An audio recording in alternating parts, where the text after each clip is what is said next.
Chapter 1145. Come and Meet Uncle. Chapter 1145. Come and meet Uncle. Gu Xiaoxi had been to the Xuanhe prefecture once, but Xianxia had never been there. Looking at the tall city gate, the anxiety in her heart reached an unprecedented peak. Upon seeing this, Gu Xiaoxi hurriedly reached out to shake his hand and whispered, "It's all right. My eldest sister and second brother are very good people. They will like you." Xianxia nodded, but she still could not control her nervousness. Gu Xiaoxi quickly diverted her attention. He looked at the city wall and said, "If only I had stayed in the Xuanhe prefecture for a few more days when I escaped. I might have met Yundong. Then I wouldn't have to waste 2 years. It's such a pity." However, on second thought, that was not right. Wouldn't he miss Xianxia too? Gu Xiaoxi quickly looked at her. The latter was puzzled. "What's wrong?" Gu Yundong shook her head speechlessly and turned to look out of the car window. He said to Shao Qingyuan on the shaft, "Why are there so many people queuing up to enter the city today?" Shao Qingyuan said, "I'll go ask." He jumped off the carriage and walked forward. Not long after, he returned and said to her with a smile, "The people from the Nye residence are back. There are a few carriages and some goods in front of them. They're all queuing up, so the line is slow." Gu Yundong was delighted. So Nye Shuang and Aunt Ku are back too? They had gone to the capital and been there for a few months. Previously, they said that it was because of Nye Kong. Now that they were back, the problem must have been resolved. "I think so." Shao Qingyuan nodded. "Do you want to go and greet them?" Gu Yundong looked up at the long line and then turned back to look at youngest Uncle Gu. She said, "Another day. They just came back today. I'm afraid they're very tired. It's better to bring youngest uncle home first." "Okay." Shao Qingyuan got into the shaft again and slowly moved forward with the team. When they entered the city, the sky was already a little dark. Shao Qingyuan sped up and drove straight to the small courtyard. Gu Xiaoxi wasn't familiar with the prefectural city, but he could tell that it had changed a lot from the last time he came. It had only been 2 years, but it felt much more prosperous. Yundong said that she had a shop in Xuanhe prefecture. How powerful was she to open a shop in the prefectural city? He had been looking for the shop called Gus along the way, but unfortunately, he couldn't see it. The carriage only gradually slowed down when it entered the school district. Unexpectedly, when it was about to reach the entrance of the alley, Shao Qingyuan suddenly stopped. Gu Yundong had just lifted the curtain to look outside when she saw a few familiar children playing at the entrance of the alley. She was about to greet her when Gu Yunke saw her. The girl immediately rushed over like a cannonball and shouted happily, eldest sister, you're back?" Hearing the crisp voice, Gu Xiaoxi hurriedly lifted the curtain and saw that lively figure running in front of her. Gu Xiaoxi found the shape of the girl quite familiar. Shao Qingyuan carried her into the carriage. The little girl immediately crawled in and threw herself into Gu Yundong's arms. Eldest sister, you're finally back.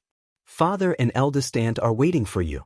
In order not to make them too sad, I dragged second brother and cousin to the alley to play.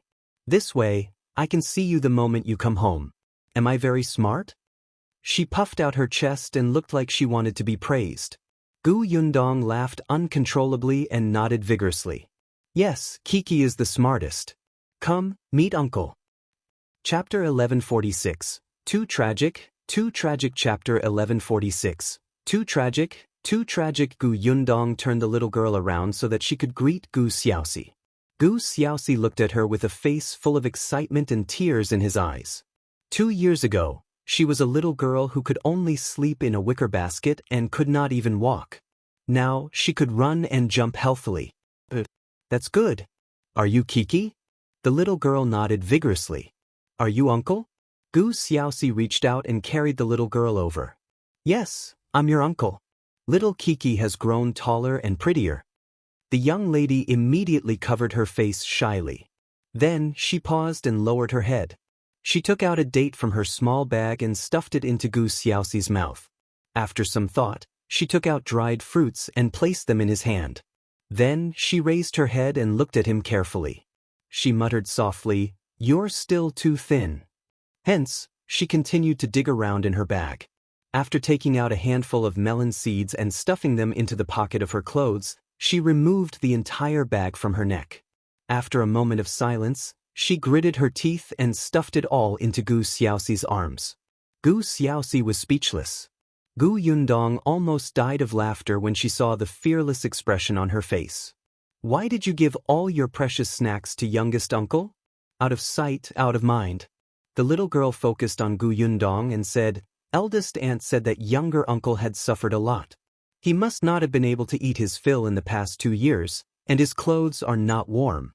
He might even be missing an arm or a leg. That's really pitiful. I saw just now that what eldest aunt said is actually true. Younger uncle is so thin that he doesn't have any fat. It'll give him some nourishment. As she had stuffed a date into his mouth, Gu Xiaoxi had no choice but to eat it first. He had just finished eating and was about to speak when he was so frightened that he almost swallowed the core. He quickly coughed twice. Xianxia quickly made him spit out the core and let him take a sip of water from the water bag.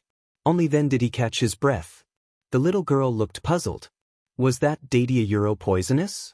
Gu Xiaoxi waved her hand, smiled, and hung the small bag back around her neck. He said, Little uncle is quite good. He's not very miserable. Yes, you are. I really am not. It's too tragic. The little girl was very determined. Gu Yundong held back her laughter. 2 voices finally came from outside. Eldest sister, let's go home first. Father and aunt are waiting at home. That's right. My mother and uncle must be anxious. Yunshu and Yuanji were a step behind Kiki, so when they saw Kiki being carried into the carriage, they noticed that other than eldest sister and uncle, there was also a woman in the carriage. This should be little Aunt Hong Xiaoni, right? Although they were also very excited and happy, they were already men now. Men couldn't casually squeeze in, so they stood by the carriage and waited until they were almost done speaking before reminding them. Gu Xiaoxi looked at the 2 children standing in front of the carriage, his eyes shining. Yunshu Yuanji. Uncle. Uncle. Welcome home. Gu Xiaoxi was excited. Really, they were all here. It was great that everyone was here. Uncle, sit down first. Let's go back. Yunshu and Yuanji immediately turned around. They didn't get into the carriage but ran back to the alley. Gu Xiaoxi became even more excited and did not notice that Gu Yunke was looking at Xianxia curiously. It was Gu Yundong who introduced them. This is Little Aunt. Chapter 1147. Finally reunited. Chapter 1147. Finally reunited. When the carriage arrived at the small courtyard, Gu Dajiang and Gu Dafeng were already standing at the door and looking over anxiously. Seeing that the carriage had stopped, the 2 of them hurriedly went forward and lifted the curtain. They happened to meet Gu Xiaoxi, who had also come out. The 3 of them were stunned for a moment. Then, Gu Dafeng's eyes turned red. It's little brother. It's little brother. You've grown up and lost weight. Tears welled up in Gu Xiaoxi's eyes and he immediately jumped down from the carriage. Big sister. Gu Dafeng grabbed his hand and sized him up for a while. Did you suffer a lot? It's fine. Let's go home. With eldest sister and second brother around, you don't have to be afraid of anything in the future. Gu Dafeng grabbed his hand, her heart aching. He had really lost weight. Although he had never been fat when he was in old Gus' house, he was not so thin that he had lost his appearance. It was obvious that he had suffered a lot. Gu Dajiang stood at the side and slowly calmed down. Seeing that they were standing outside the door, he quickly said, all right. Go in first. Don't block the road. The group quickly entered the courtyard. Only then did the alley go smoothly. However, the neighbors were still very curious. Why was the Gu family always so lively? Which relatives had come? There was a heated discussion outside the door, but behind the door, there was already an excited scene. Gu Dajiang patted Gu Xiaoxi's shoulder and sighed. You've grown up. It had been 2 years since they last met, but there was a hint of frost on his face. Gu Xiaoxi wiped her face. Second brother, I'm sorry. Back then, I lost my sister-in-law and niece.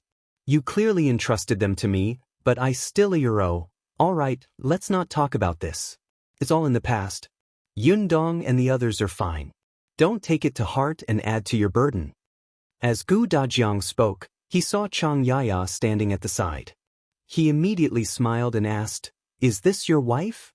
Gu Xiaoxi suddenly came to his senses and hurriedly pulled the extremely nervous Xianxia to his side. He said, "Yes, this is my wife. Eldest sister, second brother, I didn't tell you guys about my marriage. Don't be angry with me." "Sai, why should we be angry? We're too happy." Gu Dafeng waved her hand and pulled Xianxia to her side. She sized her up for a while and said with a smile, "You're Xiaoni, right? You're really good looking. I can tell at a glance that you're a good girl." The scene fell silent. Gu Xiaoxi and Xiangyaya's expressions changed slightly. Gu Yundong coughed lightly and said, "Eldest aunt, this is little aunt. Her name is Xiangyaya." Gu Dafeng was stunned, and the others were also surprised. Wait, wasn't her name Hong Xiaoni? Gu Dafeng had even specially gone to the Su family to ask Mother Su these few days to confirm that she was called Hong Xiaoni. Gu Xiaoxi said, "Big sister, her name is Xiangyaya. As for Hong Xiaoni, I have nothing to do with her anymore. Anyway, things are a little complicated. I'll tell you guys later." Gu Dafeng nodded repeatedly. "I was wrong. I deserve to be punished. Your name is Yaya, right? Don't be nervous. Live a good life with Xiaoxi in the future. I will love you too." It was obvious that Xiangya was an obedient and diligent girl. In eldest Aunt Gus's eyes, Gu Xiaoxi was like her son. Now, she looked at Xiangyaya as if she was her daughter-in-law. Xiangyaya pursed her lips and nodded slightly, still looking very nervous. When the group finally sat down and began to talk, Xiangyaya finally heaved a sigh of relief. Chapter 1148. Fortunately, it's you. Chapter 1148. Fortunately, it's you. Gu Xiaoxi was the first to explain the situation between Xiangyaya and Hong Xiaoni. She briefly recounted how he and Hong Xiaoni had arrived at Great Rock Village, how they had lived in Great Rock Village, and how she had wanted to enter the Qiu mansion as a concubine some time ago, so she had colluded with the Zhou chief to plot against him and Xiangyaya. In the end, she had met Gu Yundong. The house was silent except for Gu Xiaoxi's calm voice. After he finished speaking, Gu Dafeng suddenly slapped the table. "Why is this woman so vicious? If she wants to climb up the social ladder, so be it. Would Xiaoxi stop her from going? She insisted on harming two innocent people. Such a woman should be divorced and stay in the village for the rest of her life to drown in everyone's saliva. It's too disgusting."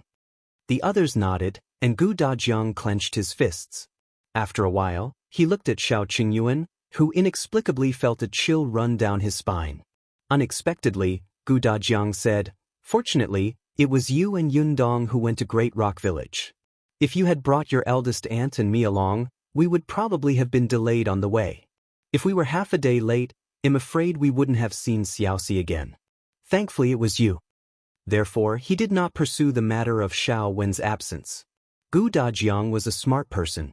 Shao Wen wasn't among the things Gu Xiaoxi had said. In addition, they hadn't seen him when they returned to the small courtyard this time. Gu Dajiang guessed that Shao Wen might not have followed them to Great Rock Village. This bratty Euro. When Gu Dafeng heard Gu Dajiang's words, he looked relieved and afraid. "That's right. It was so close. I almost didn't make it in time. When I think about how they wanted to burn Xiaoxi to death, my heart beat rapidly. Alright, the matter is over. Now that it's a blessing in disguise, everyone is happy. Yes. In the future, if anyone bullies you, big sister will be the first to not let them off." The Gu family was very happy that day. Gu Xiaoxi's return meant that their family had finally reunited. As for the Gu family, other than mentioning how to bring Yuanji back, there was nothing else. There was no need for Gu Xiaoxi to know what happened to the Gu family. Gu Xiaoxi was different from Gu Dajiang and the others. Madame Zhao was his biological mother after all. Although she did not treat him well, she did not spare no effort to persecute and torture him like she did to Gu Dajiang. In any case, Gu Xiaoxi would be settled in the Xuanhe prefecture in the future. On this day, the Gu family's candles burned for the entire night without extinguishing. The joy of reuniting made them feel as if they were not tired at all. They only wanted to recount every detail during the 2 years of separation. Gu Xiaoxi knew that Gu Dajiang had passed the prefecture examination and was in second place. He knew that Gu Qingyuan had tortured eldest sister and brother-in-law for an entire year before she was finally free. Now, she had already started carving wood and was selling it at the market. The business was actually not bad. He knew that Yundong not only had a shop in the prefectural city, but he also had a workshop and fruit forest at home. He knew that Yunshu and Yuanji were both studying in school. He knew that Yunka had become a foodie who was especially passionate about cooking. He knew that his sister-in-law's condition was under control. As long as they found Bai Muzi, she would be completely cured. Their lives were getting better and better. In the end, Gu Dafeng asked Gu Xiaoxi, although you and Yaya have signed the marriage contract, you still have to hold the banquet. After all, Yaya abandoned everything and followed you all the way here. We can't let her suffer. Chapter 1149. The Best Choice. Chapter 1149. The Best Choice. Chang Yaya was stunned. She looked up at Gu Dafeng in disbelief. After she followed Gu Xiaoxi and rejected Chief Chang's suggestion to hold a banquet, she never thought of wearing the wedding dress again. She did not expect that her eldest aunt would actually take the initiative to mention it. She looked at Gu Xiaoxi, who immediately nodded. I think so too. I also want to hold a banquet and let eldest sister and second brother watch us get married. Without the blessings and witness of his family, the marriage would not be perfect. Chang Yaya pursed her lips and lowered her head slightly. Slowly, the corners of her mouth curled up. Gu Dajiang glanced at Shao Qingyuan again, and the latter's back stiffened. The frequency of his future father-in-law looking at him today was a little high. Unexpectedly, Gu Dajiang said, "There's a good day at the end of August. I've gotten someone to calculate it. It's the best and most suitable day for wedding this year. If we hold a banquet on this day, the new couple will be harmonious for the rest of their lives. I originally wanted Yundong to get married that day, but you're her uncle and have already signed the marriage contract. Why don't you get married first and let them choose another date next year? Next year? Definitely not." Shao Qingyuan hurriedly said, "Why don't we get married together? It'll be lively.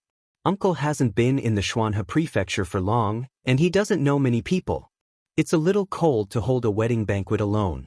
Why don't we hold a big one? Besides, although Uncle's seniority is high, he's about the same age as me. Wouldn't it be a good thing for two couples to hold the wedding together?" Gu Dajiang looked at him with a faint smile. "It's rare to hear you say so much in one go." He did not retort and seemed to agree. Shao Qingyuan heaved a sigh of relief and couldn't help but smile. Unexpectedly, when he and Yundong went to Great Rock Village, Uncle Gu had already chosen the date. It was already May, and there were still 3 to 4 months to the end of August. At that time, the weather had already begun to cool down, so it was not very painful. "Alright, it's getting late. Go and rest first. We'll talk later." Gu Dajiang hurried everyone to rest. It was already very late, so everyone rested in the small courtyard. They could still stay if they squeezed. Gu Yundong realized that the house was still too small. Gu Xiaoxi and Chang Yaya were in the same room. Even though they had been traveling for a day, Chang Yaya did not feel sleepy at all. After a while, she grabbed his hand and suddenly whispered, "Your brother and sister are fine. You'll get along well with them in the future." The only response she got was Gu Xiaoxi's steady breathing. She turned her head to look at him and moved her head closer to him. Gu Xiaoxi subconsciously hugged her tightly and covered her with the blanket. After a long time, a low voice sounded in the room again. "Marrying you might be the best choice I've made in my life." As everyone had chatted late the day before, it was almost noon when they woke up the next day. Gu Yundong still had to find Aunt Ku and bring Kiki along. As for Yunshu and Yuanji, they were going to attend classes at Tianhai Academy today.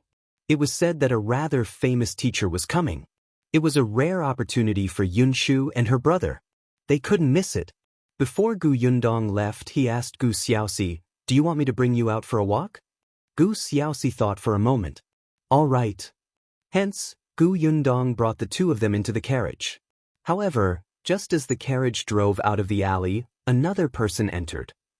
Chapter 1150, Get Out of the Carriage. Chapter 1150, Get Out of the Carriage. The 4-person party became a 5-person party. Gu Yundong looked at Shao Qingyuan speechlessly. "Don't you have to report to the prefecture magistrate?" There's no hurry. It doesn't matter if he waits a day or two. He'll ask Aunt Ku about the situation in the capital. They went to Aunt K's house, but she was not there. The neighbors said that she went to New Tea Pavilion. Gu Yundong did not expect Aunt Ku to be so dedicated to her work. She had just returned and had already gone to work the next day. The carriage could only turn around and head towards New Tea Pavilion. However, halfway there, Gu Yundong chased Shao Qingyuan and Gu Xiaoxi down. Gu Xiaoxi was dumbfounded. Why did you ask me to come down? Can't I go to that New Tea Pavilion? New Tea Pavilion only serves female guests. You're a man. What if you scare those female guests? Gu Xiaoxi widened her eyes. There's such a tea house? Gu Yundong nodded. So, let Brother Shao show you around other places. He'll bring Aunt over to take a look. We'll have dinner at Xianxia restaurant later. As she spoke, she got Lu Sheng to drive away, leaving Gu Xiaoxi and Shao Qingyuan looking at each other. The two of them stood by the street for a long time before Gu Xiaoxi asked, So, where are we going now? Shao Qingyuan thought about it and said, Xianxia restaurant. Gu Xiaoxi was speechless.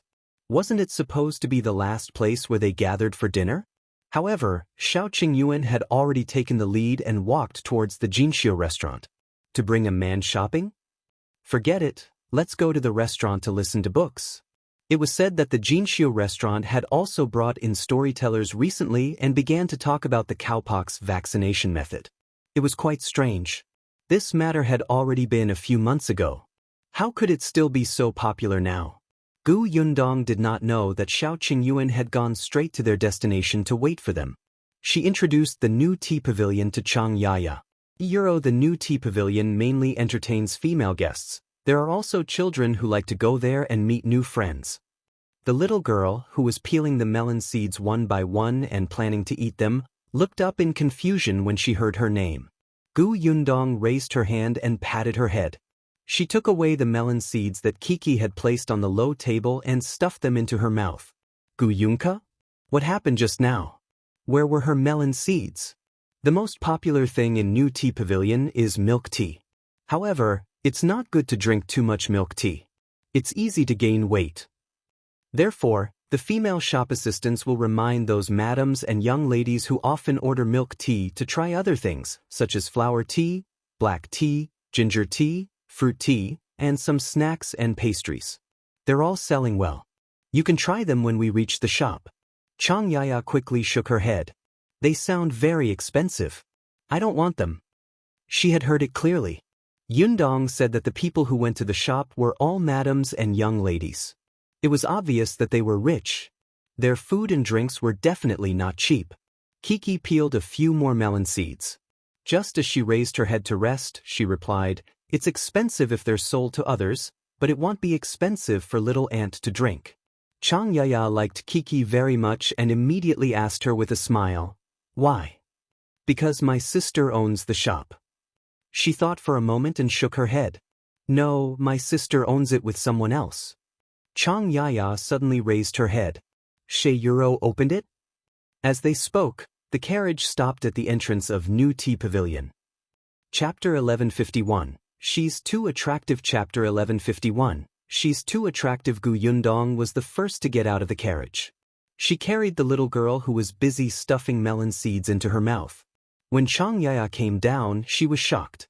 This was New Tea Pavilion? Wasn't it just a small shop? It was actually so big. Moreover, this New Tea Pavilion was too beautifully renovated and rich. There were actually 2 floors, and it was filled with guests, all of whom had high statuses. Xianxia could not move her feet for a moment. It was only when Kiki blocked her and Gu Yundong from both sides that she brought her into New Tea Pavilion. Gu Yundong had not been here for a while. The New Tea Pavilion was even livelier than before. It was not even noon, but the lobby on the first floor was already full. The shop assistants were a little busy. Lan Hua was also there. She had just returned from delivering a cup of milk tea. When she saw Gu Yundong, her face lit up and she hurriedly welcomed him. Boss Gu, you're here. What do you want to drink? They'll send it to you. There was an empty room in New Tea Pavilion for the owners. Gu Yundong only sat in the other rooms when she first came. Later on, she went to specific rooms. Gu Yundong looked around and asked her, "Where's Aunt Ku?" Aunt Ku and Madame Chiu are talking inside. They seem to be discussing something.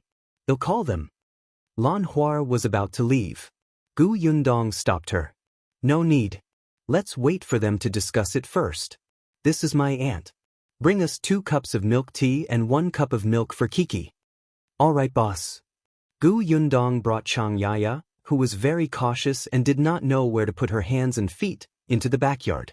Only then did Xianxia realize that this new tea pavilion not only had 2 floors, but there was also such a huge courtyard at the back that had so many rooms. Kiki led the way with familiarity. She didn't expect to almost bump into a young lady just as she turned a corner. The young lady was about Kiki's age.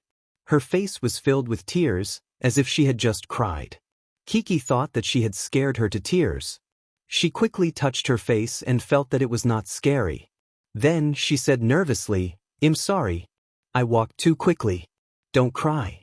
Does it hurt? I'll blow on it for you, okay? Let me tell you, my blowing is especially good. My brother fell and he was painful. I'll blow on him and he'll be fine." "Really?" The young lady opposite her was stunned. Before she could say anything, a servant girl ran over from afar. "Fifth Miss, so you're here. Why did you run out? Why didn't you tell me? What if we can't find you?" The 5th Miss said unhappily, "Third sister and 4th sister both despise me for being young and don't bring me along to play. I don't care. I don't want to play with them anymore. I found a new friend. I'll ignore them in the future and won't give them anything to eat." Then she grabbed Kiki's hand and snorted at the maid. Kiki blinked. So she had made new friends again? Was she so attractive? It was unbelievable. The servant girl did not know whether to laugh or cry. It was useless to snort at her. She was just a servant girl. She could not force 3rd Miss and 4th Miss to play with her. She looked up and was stunned when she saw Gu Yundong. "Are you Boss Gu?" Gu Yundong nodded.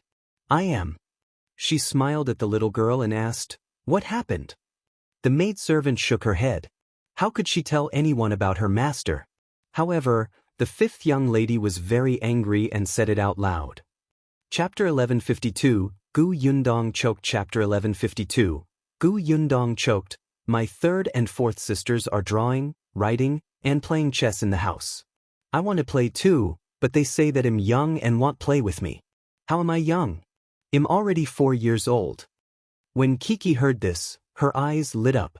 "You're 4 years old? I'm 5. Why don't you be 5 too? This way, we'll be the same age and can play together." 5th Miss held her hand. "Really? Then that's fine. I'll be 5 years old." Gu Yundong was speechless. "You can be however old you want?" The 2 of them did not see the shocked expressions of the 3 adults present. They had already walked hand in hand to a room not far away. The maidservant suddenly reacted and hurriedly wanted to stop the 5th Mississippi. Gu Yundong immediately said, "It's fine. Let her play in our room for a while. I'll watch over her. Don't worry." Butyro. Alternatively, you can follow us to the side room to watch over the 5th Mississippi. The maidservant hesitated for a moment before saying, "Then I'll have to trouble Boss Gu."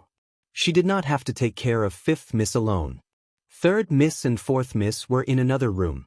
After all, Boss Gu was the owner of New Tea Pavilion. She valued the reputation and safety of New Tea Pavilion the most. With her around, nothing would happen. Gu Yundong waited for the maidservant to leave before leading Xianxia, who had been silent, into the room. The 2 young ladies in the room had already started chatting. Their words were innocent and cute, but they spoke seriously. "I've already decided that I don't like my 3rd and 4th sisters anymore. Unless they beg me, I won't talk to them." Kiki nodded. "Yes, my 2nd brother often begs me." "How does he beg you?" Kiki tilted her head and thought for a moment before saying, "He begs me in his heart. I can hear him." Gu Yundong almost spat out a mouthful of water. "You are good. Why didn't I know that there was such a superpower?" 5th Miss cried like a storm. "But I can't hear 3rd sister and 4th sister begging me. What should I do?" Kiki patted her shoulder and comforted her. "Let me teach you. Come, in your mind, imagine your 3rd and 4th sisters begging you." 5th Miss closed her eyes and thought hard. Then she nodded. I thought of it. Yes, think a little harder. Do you feel relieved now? I've vented my anger. Do you forgive them? They're forgiven. That's good. Ftiro cough cough cough. Gu Yundong choked in the end. She clutched her stomach and almost stood up. Her face was red. Kiki panicked and quickly ran to her. She tried her best to stand on her toes and pat her back. Big sister, are you all right? Why are you so careless? You're already so old, yet you can still choke on water. You're making me very worried. Thank you really. Gu Yundong finally calmed down and felt less uncomfortable. Unexpectedly, when she looked up, she realized that Xianxia was also trying her best to hold back her laughter. Ever since Xianxia entered the room, she did not know where to put her hands and feet. It was only when she heard the children's childish words that she slowly relaxed. She tried her best to suppress the smile on her face and gradually let go of the two children. Actually, the older children are not willing to play with the younger ones, so you can find someone of similar age and play with something else. Play with something else? What? Chapter 1153. Something kids play with. Chapter 1153. Something kids play with. Fifth Miss tilted her little head and looked curious. I know how to flip a flower rope and pitch pot, but they still despise me for being too young and say that I don't have the strength. Xianxia was stunned. Many things played by children from the countryside flashed across her mind, such as jumping on a horse, throwing mud, hitting a rat, throwing stones, and so on. However, these things did not seem to be suitable here. These children were all young ladies from wealthy families. They played elegantly. Didn't they hear what she said just now? Drawing, playing chess, and writing. No one was willing to get mud on them. Facing Fifth Miss' expectant gaze, Xianxia instantly felt a little guilty. She could not help but look at Gu Yundong, who stroked her chin thoughtfully. After a while, she suddenly said, "That's a problem. I have an idea, but it will take some time." As she spoke, she stroked Fifth Miss' head and said softly, "I have something fun here, but I haven't made it yet. You have to wait for a while. Can you play with Kiki first? When it's done, Kiki will be the first to invite you over to play, okay?" Fifth Miss instantly shifted her gaze and met Gu Yundong's eyes. Her face was filled with excitement. "Something fun? What is it?" "You'll see. Be patient." "Okay." Fifth Miss was comforted and immediately went to flip the flower rope with Kiki. Lan Huar quickly brought in milk tea and milk. Gu Yundong gave Xianxia a cup.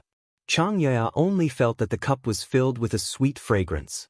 She could not help but swallow her saliva and lower her head to take a careful sip. Then her eyes lit up. It was really delicious. No wonder so many madams and young ladies like to come to New Tea Pavilion. The thing called milk tea could really make one's tongue taste sweet. Xianxia's face was filled with happiness. After drinking half a cup, she suddenly came to her senses. She hurriedly put down the cup and turned to look at Gu Yundong.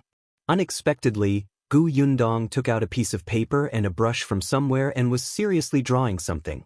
She carefully leaned over and looked at it carefully, but she didn't understand. But seeing how focused Gu Yundong was, she did not dare to make a sound to disturb her. She simply watched the two children play. Occasionally, she would take a sip of milk tea and look at the scenery outside the window. Such a quiet and comfortable atmosphere was a lifestyle that Xianxia had never experienced before. If only Xiaoxi was here too. As she was thinking, there was a knock on the door. Xianxia was shocked and quickly stood up to open the door. There were two middle-aged women standing at the door. When Xianxia saw their expressions, her body instantly became stiff and reserved. Fortunately, Gu Yundong's voice quickly sounded from behind. "Madam Qiu, Aunt Ku, you're here. Come in quickly." Xianxia immediately made way to let the two in. Madam Qiu was slightly stunned when she saw Fifth Miss playing at the side.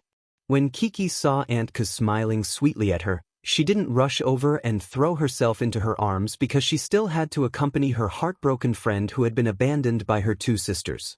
Gu Yundong introduced Xianxia to them before saying, "I heard from Lan Huar that you went to discuss something. It seems to be quite important. What is it? Do you want to tell me?" "There's indeed something I want to resolve. Since Boss Gu is here, let's discuss it together." Madame Chiu nodded and sat opposite Gu Yundong. Chapter 1154, Children's Playground. Chapter 1154, Children's Playground. Gu Yundong was all ears. What surprised her was that Madame Chiu and Aunt Ku were discussing the same thing as her. Madame Chiu explained the recent situation of New Tea Pavilion. Ever since young Master Shao became famous in the prefectural city, the business of this milk tea shop has improved. Ordinary people might not know about Shao Qingyuan and Gu Yundong's relationship, but how could the wealthy families in the city not know? They would find out after a simple investigation, so there were especially many madams and young ladies who came to the shop. There were many wives and children. There were not many rooms that were filled with childishness. However, these young children especially liked such a room and were unwilling to give it up. Later on, Madame Chiu thought that she might as well let the children play together and let the servants watch over them. Then, there would be no need to snatch the room. However, a new problem arose. The younger children could not stay in the room for too long, especially when they saw the older young masters and young ladies drawing and reading. They felt especially bored and shouted to find their mother. After they found their mothers, because the room was too strict, they were dissatisfied again. Therefore, the backyard of New Tea Pavilion would often become chaotic, affecting the other guests. Thus, Madame Chiu started discussing this matter with Aunt Ku, who specialized in taking care of children. Gu Yundong smiled when she heard that. She turned the piece of paper that she had just drawn around to show them. Madame Chiu tilted her head and stared at it for a long time, but she couldn't figure it out. She asked in confusion, "What is this?" "This is called a slide. It's specially for children to play with. There are also small swings beside it, small wooden horses, and seesaws. When the time comes, the young children who can't sit still can come to this area to play." The backyard of New Tea Pavilion was big enough. They could specially open a large room with soundproof walls. The ground was covered with a thick carpet, so they were not afraid of the child falling. They also found 2 people to specially look after the child. These kids would love it, she thought. New Tea Pavilion's business was booming, and problems followed. When faced with such a situation, they naturally had to think of a way to resolve it. Gu Yundong used to like the children's area specially set up by some restaurants. When adults ate, they chatted for a long time. Most of the children were impatient and could not sit still. Their parents could not let them run around in the restaurant. At this time, the children's area was very convenient. Madame Chiu's eyes lit up as she listened to Gu Yundong's explanation. There was no need for a large space. There was no need for them to stay quietly. They would not despise the room for not being child-friendly. Good, very good. Madame Chiu clapped her hands and said, "Let's do that. Boss Gu, are you going to do this?" Gu Yundong thought of Bianhan. His uncle's legs were much better now. He used to be a carpenter, so carpentry was not a problem. However, carpentry jobs were not easy to find, so he gradually began to carve some exquisite things. The slide could be made of many small wooden blocks. Bianhan was used to carving, so he must be very careful and patient when making this thing. At the same time, she would take care of her uncle's business. This was a huge deal. Gu Yundong nodded. "All right, leave this to me." The few of them discussed the design carefully again. Madame Chiu went out to work in satisfaction and took the sleepy 5th miss away. Only Aunt Ku was left in the room. Gu Yundong then asked about her trip to the capital. Chapter 1155. Fortunately, not long. Chapter 1155. Fortunately, not long. Aunt Ku hugged little Kiki and kissed her passionately for a while. It made her giggle for a while before she let go. Then, she talked about the reason for going to the capital. Niet Song caused some love debt in the capital. It's not a big deal. I accompanied his mother to the capital. It's fine now. As she spoke, she sighed. It's better to come back. The weather in the capital isn't suitable. Xianxia Prefecture is more comfortable. Gu Yundong nodded. After all, I'm in the Xianxia Prefecture. The corners of Aunt K's mouth twitched. They had not seen each other for more than half a year. Why was this woman still so shameless? She even said it in a serious and self-righteous manner without any shyness. She glanced sideways at Gu Yundong and changed the topic. By the way, Nie Shuang has taken a fancy to a suitable shop in the capital and bought it. He said that it will be used to open new tea pavilion in the future. I've helped to take a look. The location is indeed not bad. Do you want Feng Danning to continue to help repair it in the capital or look for it locally? They had been planning to open a new tea pavilion in the capital for a long time. Gu Yundong only knew Song Dejiang in the capital. Madame Dai and Ye Shuang knew many people, so they had always asked people to pay attention to suitable shops in the capital. Now that they had found it, it was naturally a happy thing. However, when it would open for business was still debatable. It was necessary to renovate it first. As for the renovatoriero, Gu Yundong said, I have to ask Uncle Feng. After all, it's a long journey to the capital. It will take a lot of time to go back and forth. Aunt Ku nodded and thought of something else. When are you and Shao Qingyuan getting married? Ahem, the end of August. Aunt Ku raised her eyebrows. Have you chosen a date? It was chosen yesterday. Aunt Ku thought for a moment and said, with your mother's current situation, she can't prepare you for the wedding. After all, Dafeng has just arrived at the Xuanhe prefecture not long ago. There are some things she doesn't understand. If you need it, I can help you. Of course I need it. Gu Yundong had long treated Aunt Ku as her own elder. Previously, when she was away from home for a few months, it was Aunt Ku who took care of the family. Moreover, Gu Yundong knew that it was more appropriate to leave these matters to Aunt Ku. When Aunt Ku heard her answer without hesitation, she nodded and took over the matter with satisfaction. I'll discuss it with your eldest aunt and the others when the time comes.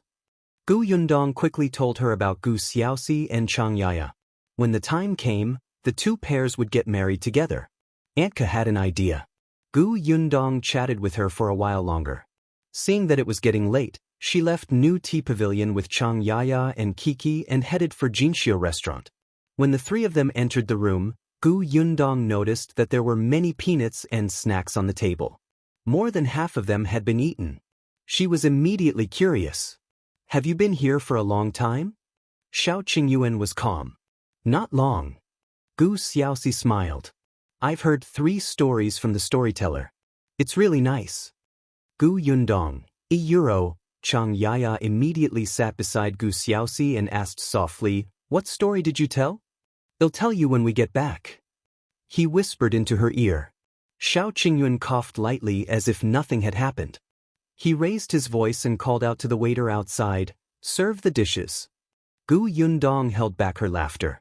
After dinner, the few of them stopped shopping. Now that the weather was gradually getting hot, they would often be covered in sweat when they went out in the afternoon. Gu Yundong brought them to Xingtao Street to look for eldest Aunt Gu. Chapter 1156. Discussing business with Uncle. Chapter 1156.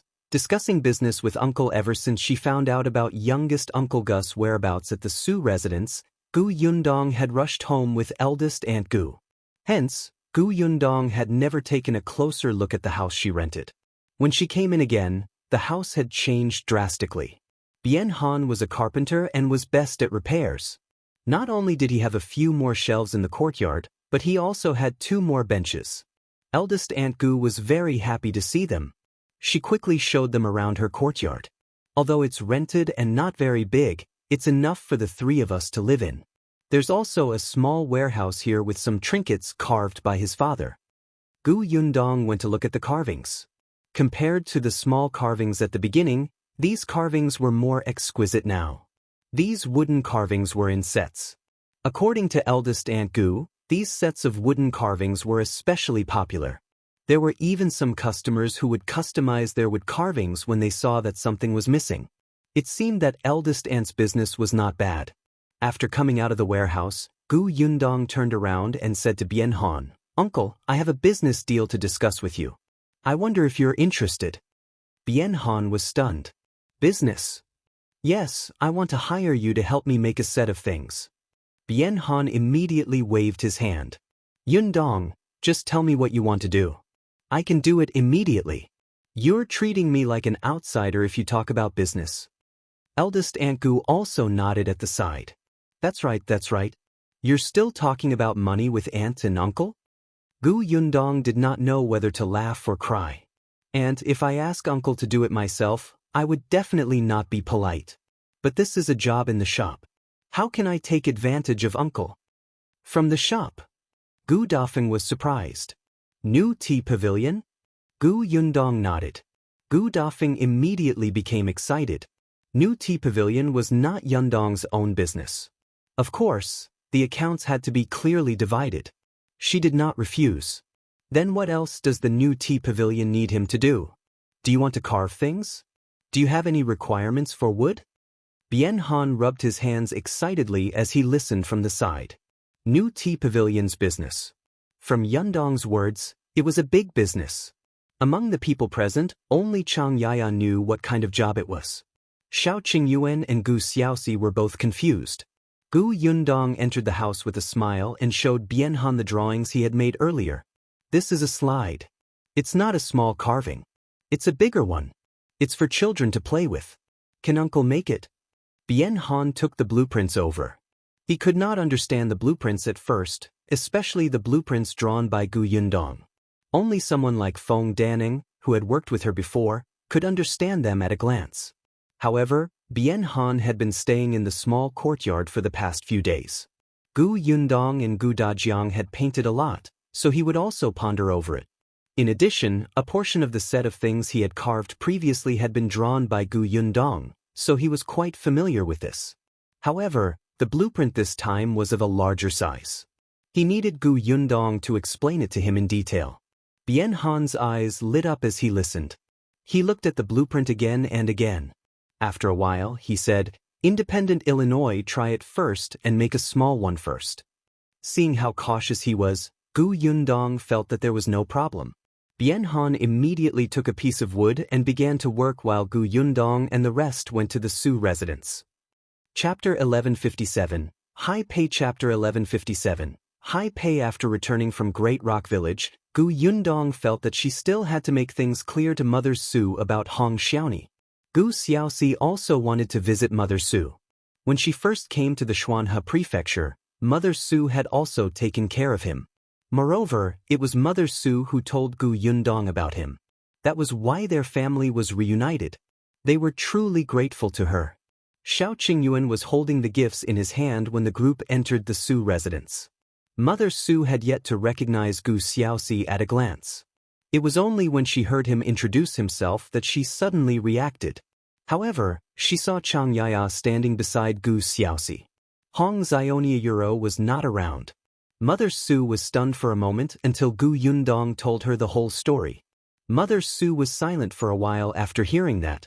In the end, she sighed and said, "I really didn't expect things to turn out like this. Fortunately, you guys went early and saved her in time." Speaking of this, Mother Su suddenly felt a little lucky. When Hong Xiaoni came to visit 2 years ago, she didn't force them to stay at her house. Otherwise, with Hong Xiaoni's character, who knew what kind of storm she would cause to the family? No matter what, everyone was happy. Gu Yundong and the rest returned to the Bien family when they were almost done in the Su family. In just one afternoon, Bien Han had already completed the small slide model. It was very exquisite and small. Gu Yundong's eyes lit up when she saw it. Kiki couldn't bear to put it down. She looked at Bien Han expectantly. The latter laughed and patted her head. "When the slide is ready, I'll give this to Kiki." "Thank you, Uncle." The little girl jumped up happily. Bien Han then looked at Gu Yundong and asked, "Is this feasible?" "Of course." Not only that, Gu Yundong looked at the small model and suddenly thought of something else. The kind of small DIY house. With all the components ready, one could build the house by oneself. Gu Yundong felt that other than wood carvings, his uncle might be able to expand and make such small toys in the future. However, it was still too early to talk about this. At least, it had to wait until he finished the work at hand. She just didn't know if his uncle wanted to focus on carving or if he wanted to earn more money with more novel things. Gu Yundong looked at the slide model again and said to Bien Han, "Since there's no problem, let's talk about the salary next. I've talked to Madame Chiu about making the full set of parts like the slide swing and seesaw. The salary is 20 taels. Of course, this is our offer. Uncle can negotiate. 20 taels? And it was negotiable?" Bien Han and Gu Dafeng were both shocked. Gu Xiaoxi, who was at the side, also widened his eyes and gasped. Was the salary in the prefecture capitale Euro so high? Bien Han hurriedly shook his head. Too much. Yundong, I know you're taking care of me, but you gave me such a high salary. It's hard for you to explain to the other owners. This is not good, not good. Gu Yundong smiled. Uncle, you're thinking too much. I didn't take care of you.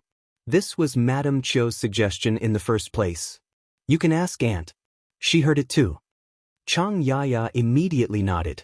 When she heard the price, she was also shocked. One had to know that all her savings for several years back then were only 3 taels of silver.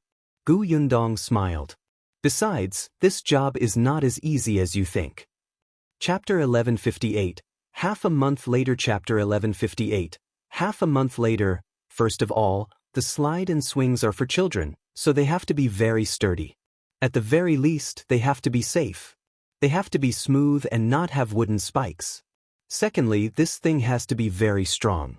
If the wood used is even the slightest bit substandard, it can't be used. Secondly, this slide requires a year of after-sales maintenance in the future. Bien Han was puzzled. What do you mean by after-sales maintenance? You just have to check the repairs every once in a while to see if there's anything that's old and inappropriate.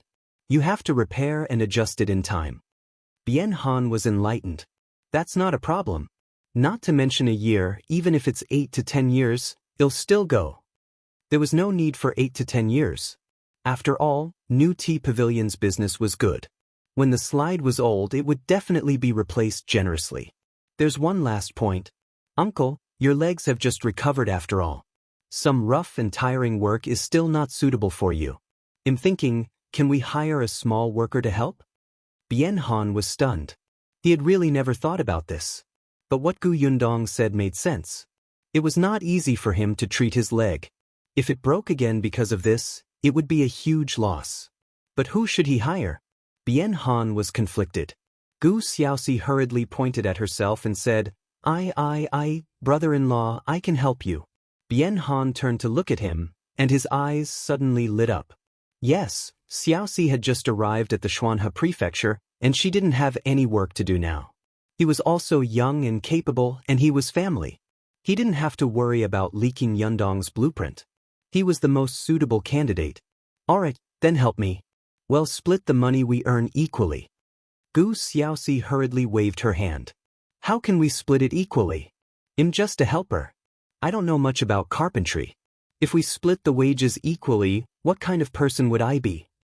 Euro, Gu Xiaoxi said, if we split it equally, I'll quit.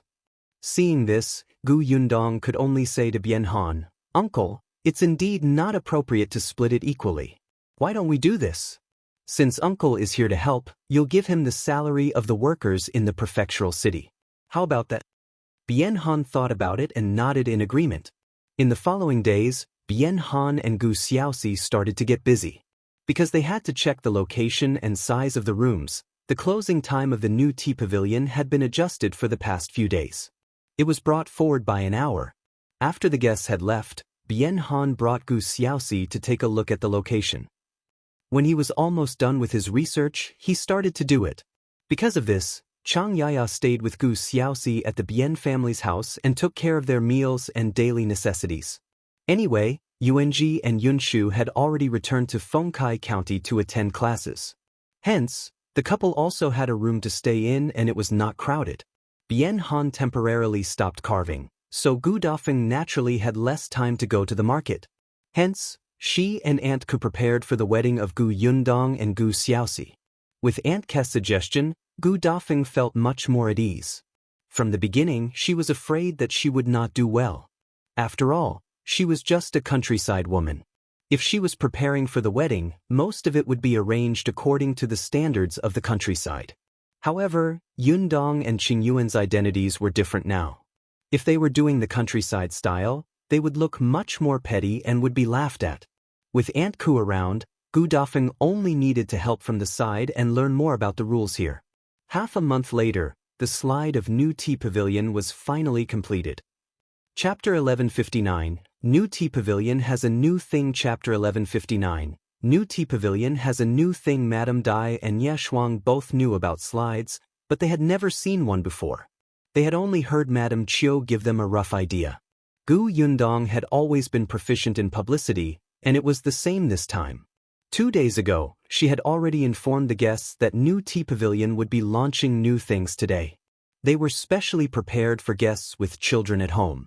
Everyone was interested when they heard that. The things in New Tea Pavilion had always been novel and would not disappoint anyone. This time, it was said that Boss Gu had personally prepared it. Even Madame Dai and eldest Miss Nye had never seen it before. Driven by curiosity, both the women who were taking care of the children and the young ladies who were not married yet all appeared at the entrance of New Tea Pavilion. The slide was already in the room. Beside Gu Yundong stood the excited Bien Han and Gu Xiaoxi. After all, they were the ones who made it. They could explain it in front of everyone. Fifth Miss, who had almost bumped into Kiki that day, had also come. Now, she was holding Kiki's hand and saying proudly to her third and fourth sisters, "Sister Gu said that she suddenly had this idea after hearing my words. That's why Kiki and I are the first to play. You can't compete with me, understand?" Her third and fourth sisters were surprised. They didn't know that the new thing from New Tea Pavilion was actually related to their sister. When the madam and young lady heard this, they immediately became even more curious. The slide was covered with a cloth. Madame Dai was holding a corner in her hand, and so was Nye Shuang. Someone said impatiently, "Shouldn't we pull it open? Everyone is almost here." Madame Dai looked at Gu Yundong, who nodded. Madame Dai and Nye Shuang took a deep breath. Their eyes were also filled with anticipation as they reached out and pulled down. With a crash, the cloth on the slide fell to the ground, revealing what was inside. Everyone focused their gazes and saw a strange-looking large object standing in the middle. Everyone did not understand. They only knew that this thing had a ladder. After going up, there was a small house, but the roof of the house was in the shape of a mushroom. It looked especially bright and interesting. There were 2 slipways beside the house. One was straight, and the other was circular. On the other side of the house was a net. There were handrails on both sides that allowed people to walk over. After passing through the net, there was a small roof. The roof was in the shape of a windmill. It looked like they were in the suburbs and free. There was also a slide here that was slightly higher. There was a fence beside the entire large object. The fence was also shaped. There were even paintings on it. They looked like some small animals and were very cute. Everyone could not help but be curious. What is this? It looks strange. I've never seen it before. Of course you haven't seen it before. Otherwise, how can it be called a novelty?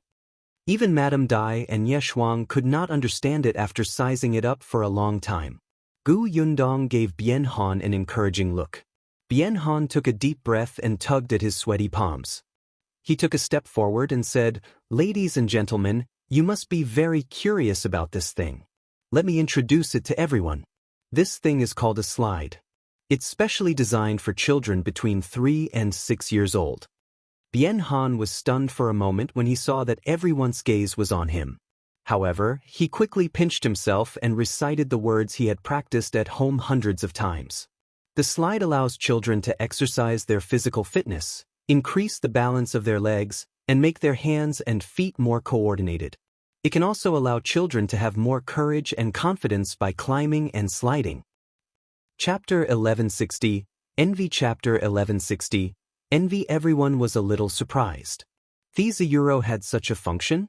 Seeing was better than hearing. Gu Yundong saw everyone's gaze and gave Kiki a look. Kiki immediately pulled Fifth Miss forward. When they reached the stairs, she turned to Fifth Miss and said, "Don't be afraid. Just follow me.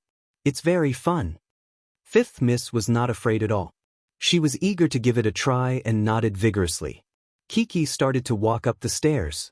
Fifth Miss immediately followed her obediently. Her mother wanted to pull her, but she couldn't. The 2 girls entered the mushroom house one after another and sat down. Gu Yundong went forward and adjusted their postures before nodding. Kiki moved her butt and slashed down with a swoosh. Fifth Miss followed closely behind and shouted excitedly, "I'm coming down, I'm coming down." It's so fun. There was a blanket at the bottom of the slide, so she was not afraid of falling and colliding. After the 2 girls slid down, They immediately turned around and climbed the stairs again. Everyone was speechless. The two of them went to the net again and passed by another windmill house. They rode down on the rotary slide. That was not all. The two of them became more and more excited as they played. When they slid down, they went to climb the ladder or walk the net. They went back and forth a few times, making the other children beside them envious. They revealed longing expressions. The ladies and young girls present actually felt that it was quite interesting, but this slide was too small for them. It was impossible for them to play even if they wanted to. Hence, when Kiki and Fifth Miss tried to climb the ladder for the third time, they were caught by Third Mississippi. She asked excitedly, "Fifth sister, is this slide really that fun? What does it feel like to go up?" It felt a little high when I first walked up. But with Kiki around, I'm not afraid at all. Kiki held my hand and it was very firm. When I went down the slide, I felt like I was flying. It's too interesting. Alright, there's also that net. When I first left, I thought I would fall, but I didn't. After all, the net is small. I'm too big. After saying that, she broke free from Third Miss' hand and ran over again. When the other children heard this, they couldn't take it anymore and wanted to play too. "Mother, I'm not afraid of heights at all. I want to go. I want to go through that net. I'm very big too. I want to slide down. I want to fly." The madams and young ladies present had a headache from the noise, but some were deep in thought. Perhaps it could really improve a child's courage? The height of this slide was indeed average for them, but it was a little high for children. If they could overcome their timidity and have fun, and also solve the noise problem in New Tea Pavilion, wouldn't that be perfect? All of them looked at Gu Yundong. The latter smiled and said, "Of course you can play if you want, but there are 3 rules." The children nodded profusely. Firstly, you have to line up. Come one by one. You can't bully the weak. Secondly, you have to protect your belongings and not sabotage them. Don't kick the slide and cause trouble for others. Thirdly, you have to follow the order. Go up the steps but don't climb. Be reasonable and don't make a fuss. That was all for now. She would think of other things later. Can you do these 3 things? As soon as Gu Yundong finished speaking, the children present immediately nodded. Yes, yes, yes. Chapter 1161. Salary of 20 taels. Chapter 1161. Salary of 20 taels. Gu Yundong got someone to arrange for them to line up and come one by one. Then she lifted the other 3 pieces of cloth. Everyone was stunned and looked at the 3 facilities. One was a swing set. They knew this. The other was a small wooden horse. They also knew this. The last Oniyuro. Gu Yundong did not say much and let Kiki and Fifth Miss play. The two of them immediately sat on both sides of the seesaw. There were 2 small stools on both sides, and there was a rail in front for you to hold. After Kiki sat on it, she tapped her toes and flew up. The other children were attracted over, but they also wanted to play with the slide. They looked at this and then at that, their faces filled with anxiety. But these children were still queuing obediently because of what Gu Yundong had said. Soon, people at the swing set and the small wooden horse went up to play, but the most lively thing was still the slide. A madam looked at the lively scene and could not help but say, "My son has always liked to pretend to be an adult. It's rare to see him acting like this now." That's right. My girl has always been afraid of heights. She doesn't mind now. Presumably, she had been pretending in the past, but when she saw something fun, she revealed her true colors. The children played together. These people were all children from wealthy families. They had been trained in basic etiquette since they were young. Most of them could listen, so it was not difficult to manage them. Aunt Ku was in charge here. She had always liked children and could even tell stories to these little fellows. Gu Yundong saw that there was nothing else for her to do here, so she brought Bien Han and Gu Xiaoxi out. As soon as the 2 of them arrived at the courtyard, they could not help but feel excited. I didn't expect it to be so popular. Look at those children. They're having a lot of fun. I think the guests are also very satisfied.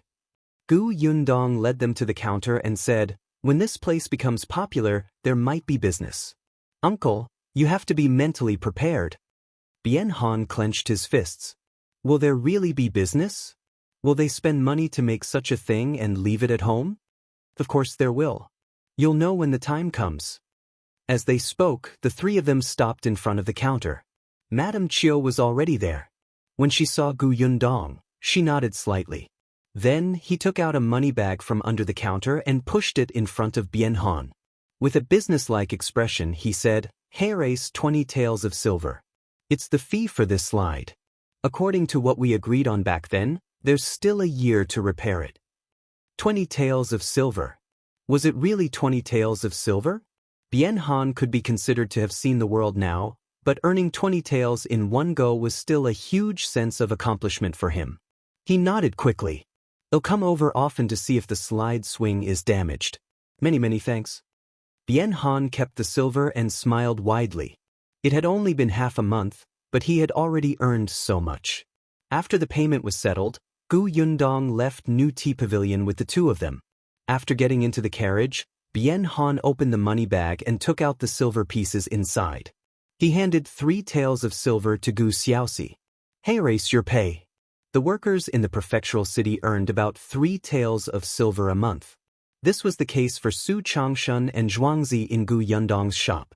Gu Xiaoxi had actually only worked for half a month. However, the estimated working period was a month. The salary had already been discussed, so the money wasn't too much. Chapter 1162, Building a House. Chapter 1162, Building a House. Gu Xiaoxi did not decline. He held the silver happily and even took a big bite. Only then did he laugh out loud. Although he had more than 100 taels of silver on him now, in the end, he did not earn them himself. Now that he had this money in his hand, he felt especially at ease. At the thought of this, he suddenly sighed again. Yundong said that there would be more business coming to my door in the future. I want to help you and you can give me a salary.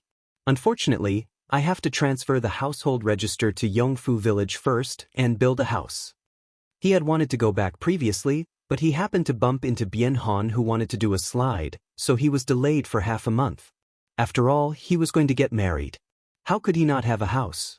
At that time, wouldn't Yaya be wronged? He had money in his hands now. He could build a better one. At the mention of building a house, Gu Yundong could not help but turn to look at Bien Han.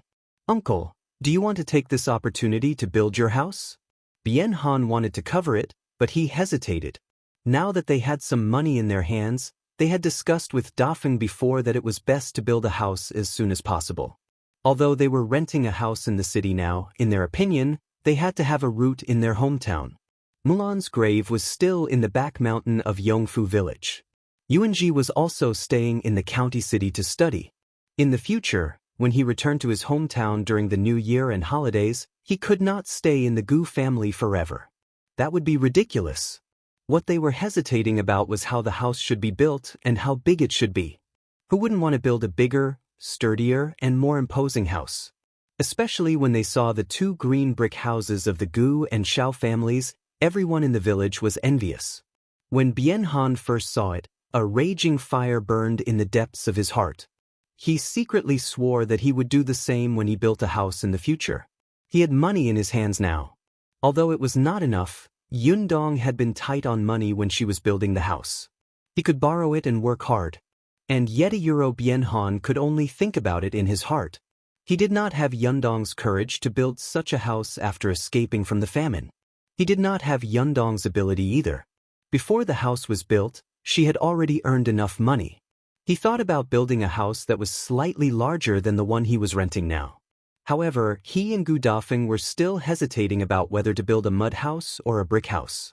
Now that Gu Yundong asked, Bien Han also wanted to hear her opinion. A brick house. Gu Yundong's answer came as no surprise. Bien Han had already guessed it. It was the same for him and Gu Dafeng. Now, Gu Yundong had made up his mind for them. On the other hand, Gu Xiaoxi frowned and asked softly, "Are we going to build a brick house?" In the past, in Gu village, only the chief's house was a brick house. If we build it so well, won't others be jealous? As he spoke, he quickly calculated the money in his heart. He had enough money in his hands, but he still had to save it for the wedding and farming. He had to save it. Bien Han glanced at Gu Xiaoxi, who had his head lowered, with a complicated look in his eyes. Jealous? You're thinking too much. When you see the houses of the Gu family and the Shao family, You will know that if you are too jealous, you will become numb. After the discussion, Gu Yundong and the rest returned to Yongfu village the next day. Shao Qingyuan, Gu Xiaoxi, and his wife returned too. Bian Han and Gu Dajiang stayed in the Xuanhe prefecture for the time being. Chapter 1163, Feeling Very Poor. Chapter 1163, Feeling very poor. They were going to settle down in Yongfu village in the future. Gu Xiaoxi and Xianxia were still a little excited. From the moment they arrived at the entrance of the village, they couldn't help but lift the curtain of the carriage to look outside. This road is really wide. I didn't expect a village's road to be similar to an official road. Gu Xiaoxi sighed. It seems that Yongfu village is much richer than Gu village. Gu Dafeng covered her mouth and laughed. This is all thanks to Yundong. Huh. Gu Xiaoxi was puzzled.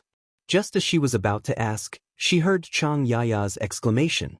There's actually such a magnificent house in the village. Gu Xiaoxi immediately looked in the direction of her finger and widened her eyes in shock. The carriage stopped at that moment. Gu Yundong and the rest alighted, but Gu Xiaoxi was still in a daze. Gu Dafeng walked to the carriage window and reached out to pat his head. All right, come down quickly. We're home. We're home? Gu Xiaoxi hurriedly came down. Then, she watched as Gu Dafeng and the others calmly walked into the spacious and imposing green brick house. His mouth fell open in astonishment. No, it can't be, can it? This is his brother's house? Gu Xiaoxi turned around and exchanged glances with Chang Yaya, who was also stunned. After a while, he began to worry about his silver. Initially, he thought that 100 taels was already a lot, but now, it seemed like he was very poor. Seeing that they did not come in for a long time, Gu Dafeng ran out and pulled the two of them in. As soon as she entered, Gu Xiaoxi realized that this house was even more beautiful and unique than she had imagined. He fell in love with it at first glance. He began to count the money in his hands again. Gu Yundong did not wait for him to finish calculating and went to look for Chen Liang. Chen Liang had been overjoyed recently. The cowpox vaccination in their village had been completed, but Shao Quan did not leave. He was still holding down the fort in Yongfu village. Therefore, many people from the neighboring villages came to ask for help. Now, Yongfu village was in high demand. It was extremely popular. During this period of time, there were many matchmakers who visited. Some had daughters who wanted to marry into Yongfu village, and some had sons who wanted to marry the daughters of Yongfu village. Chen Liang walked with the wind under his feet, looking exceptionally imposing. And these were all blessings brought about by Gu Yundong and Shao Qingyuan. Therefore, when he saw Gu Yundong coming to look for him, Chen Liang immediately got Madame Zhou to make tea and send snacks. He smiled and let them sit. He asked happily, "Why are you back at the village at this time? Did something happen in the workshop?" Then he looked at Gu Xiaoxi and Chang Yaya. These two arriero, they're my uncle and aunt. Chen Liang was stunned for a moment and was a little uncertain. Who are they again? My uncle and aunt, Gu Yundong repeated. Chen Liang's eyes widened. Of course, he knew that the Gu family had been looking for Gu Xiaoxi. To be honest, he had always thought that the youngest uncle of the Gu family might have passed away a long time ago. He did not expect them to really find him. His surprised gaze circled around Gu Xiaoxi twice before he finally suppressed the gossip in his heart and said, "Congratulations, congratulations. Your family is finally reunited." "Yes, our family is reunited." Gu Yundong sighed. "So this time, besides letting my uncle's household register be in Yongfu village, we also want to build my uncle and aunt's house. This is a good thing." Chen Liang clapped his hands happily. After a pause, he seemed to have thought of something and asked, "Or do you want your Uncle Feng to build it?" Chapter 1164, Budget for the House. Gu Yundong shook his head. Uncle Feng is very busy now. He has a few major businesses on hand that he has to personally keep an eye on, so I didn't look for him. Feng Danning had always been grateful to Gu Yundong. If the Gu family wanted to build a house, he would come personally without a word. It was Gu Yundong who stopped him. He had finally stabilized his footing in the prefectural city and happened to have an urgent job in his hands. He had agreed with his boss that he would do it personally and had a completion date. If he ignored it at this juncture, his good reputation would be ruined. Therefore, Gu Yundong found his disciple, Shao Gao. Shao Gao had always followed Feng Danning and did not leave when he was down and out. He was a very patient and meticulous person. He was also diligent in his work. Gu Yundong was relieved. As for the renovation of the shop in the capital that Aunt Ke had mentioned to Gu Yundong, she had also looked for Feng Danning. Feng Danning thought about it for a long time and rejected it. Even though he knew that this was a very rare opportunity given to him by Gu Yundong, even though he also wanted to go up, he was very clear about his ability. If he walked too quickly, it would be easy for him to fall down. It was better to build a solid foundation in the prefectural city before developing to the surroundings. Didn't everybody see that Gu Yundong's shop was only open in the prefectural city and not in the capital? It was not that she had no money or ability, but it was just not time yet. The new tea pavilion business only dared to take down the shop because of Madame Dai and Ye Shuang. They had connections in the capital. Therefore, they were still discussing finding suitable craftsmen for the renovation of new tea pavilion in the capital. Chen Liang nodded when he heard what she meant. Shao Gao is an expert too. He knows how to be grateful. He could have finished his apprenticeship long ago.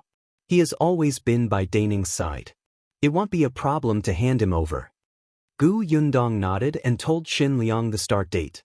Then she bid farewell to Madame Zhou and returned to the Gu residence. The next day, the news that the Gu family was going to build a house spread. At this moment, farming had begun. Many people were busy, but anyone who had some free time would come and help. Gu Xiaoxi and Bian Han's house was at the foot of the mountain. Gu Yundong had bought the land in their name. The land at the foot of the mountain became extremely hot because of the newly built road. Recently, a few families had already built houses nearby. There were too many people living in the original houses, so they chose this place after splitting up. Gu Xiaoxi and Bian Han had taken a closer look at the location and were thinking about the shape of the house. After learning that the Gu family's brick house was designed and painted by Gu Yundong, Gu Xiaoxi took a brush and paper and stuffed them into her hands without hesitation. Help me draw one too. I don't need one as big as yours. Just a smaller one. He tried his best to restrain his gaze from looking at the green brick house in front of him, lest he lost control and wanted to build it bigger. Gu Yundong was amused by his bitter expression. Alright, then tell me first. How much do you plan to spend on building this house? Gu Xiaoxi counted with his fingers and gritted his teeth. 30 to 40 taels. At most, it won't exceed 40 taels. Gu Yundong knew what to do. Alright, I'll draw it for you. Bian Han's budget was originally not as high as Gu Xiaoxi's. He did not have more than 100 taels of silver in his hands. However, there was still a fire burning in his heart. Hence, he gritted his teeth and planned to build a house like Gu Xiaoxi's. Gu Yundong nodded and began to draw. However, the next day, Bian Han returned to Xianxia Prefecture. Chapter 1165. Why is Tao Yen here? Gu Yundong was right. The Xianxia Prefecture had indeed found Bian Han for business. Although it was not a slide, but just 2 small wooden horses, it was still a good start. Hence, the construction of the house was left to Gu Xiaoxi. Gu Xiaoxi was in high spirits every day. He discussed with Shao Gao how to build the house every day as if he was very experienced. After Gu Yundong finished drawing the structure of the house, she did not interfere much. On the other hand, Shao Qingyuan helped Gu Xiaoxi pull the bricks and tiles very skillfully. Seeing that the house was being built bit by bit, Gu Yundong began to ponder about the expansion of the Gu family's workshop. The workshop was still too small. Although it was not a problem to supply the 2 shops in the county and prefectural city, that was only under the circumstances of limited purchasing. Prefecture Magistrate Dai had told her last time that the limited purchase of white sugar had already caused many families in the prefectural city to be dissatisfied. It would not be good for her if this continued. Therefore, Gu Yundong planned to increase the production volume. Then, the workshop would have to expand again. When Shao Qingyuan pulled the last cart of bricks back, he saw Gu Yundong standing at the entrance of the workshop with a thoughtful expression. What is it? Gu Yundong stroked her chin and told him about her plan to expand the workshop. Shao Qingyuan paused and said, Why don't we build another workshop and separate the white sugar from the sweets and canned fruits? Build another one? Gu Yundong thought of how messy the sugar area was and suddenly felt that it was necessary. Alright, after eldest aunt and uncle's house is built, we'll get Shao Gao to continue building the workshop. There was no need to find another place. They could just build another house beside the Gu family's workshop.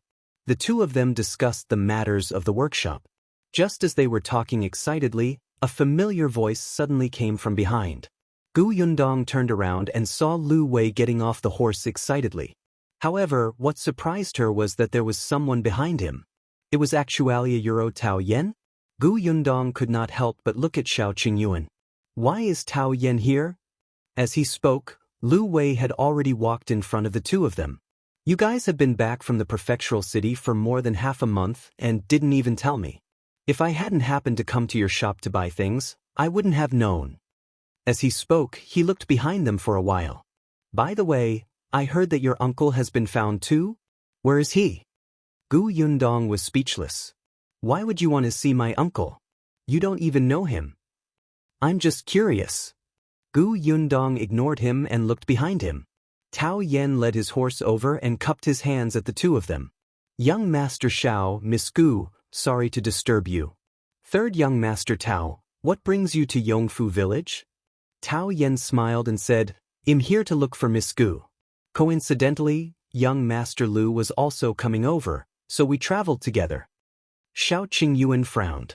Looking for me? Gu Yundong was surprised. She felt that she should not have any interaction with Tao Yen. Even so, Gu Yundong still brought the two of them back to the Gu house. After they were served tea, Gu Yundong asked, Third young Master Tao, why are you looking for me? I remember the last time at Xianxia restaurant, Miss Gu took out a handkerchief and showed it to young Master Peng. You even asked about the origin of the handkerchief, right? Gu Yundong's expression tightened when she heard the handkerchief. She clenched her fists by her side. She nodded and asked, Yes, why did third young Master Tao suddenly ask about the handkerchief? Chapter 1166, How Lustful Tao Yen smiled and said, Back then, I saw that the handkerchief was indeed quite extraordinary, so I also took a few more glances. Especially when I heard young Master Peng say that the material of the handkerchief was rare, I subconsciously paid more attention when I saw it again. Shao Qingyuan narrowed his eyes. Again? Have you seen that material again?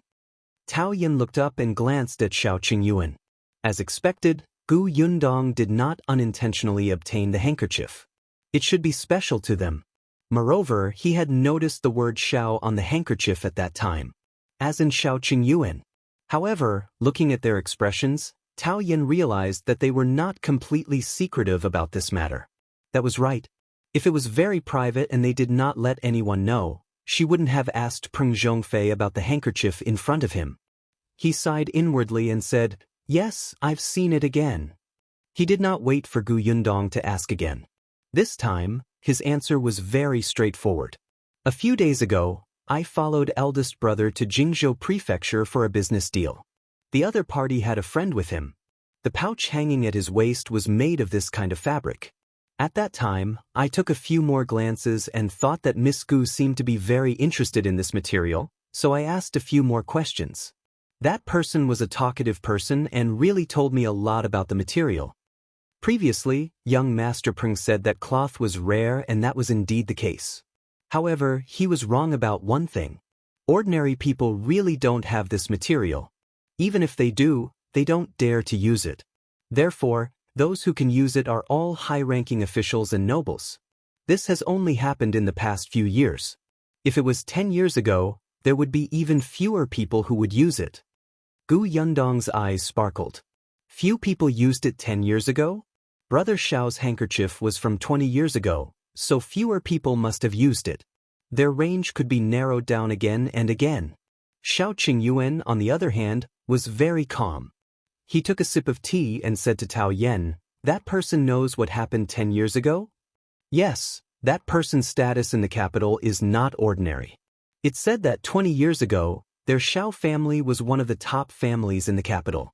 They had once made a great contribution and received a reward from the previous emperor. This cloth was among the rewards. Gu Yundong was stunned. The Shao family? She glanced at Shao Qingyuan and smiled.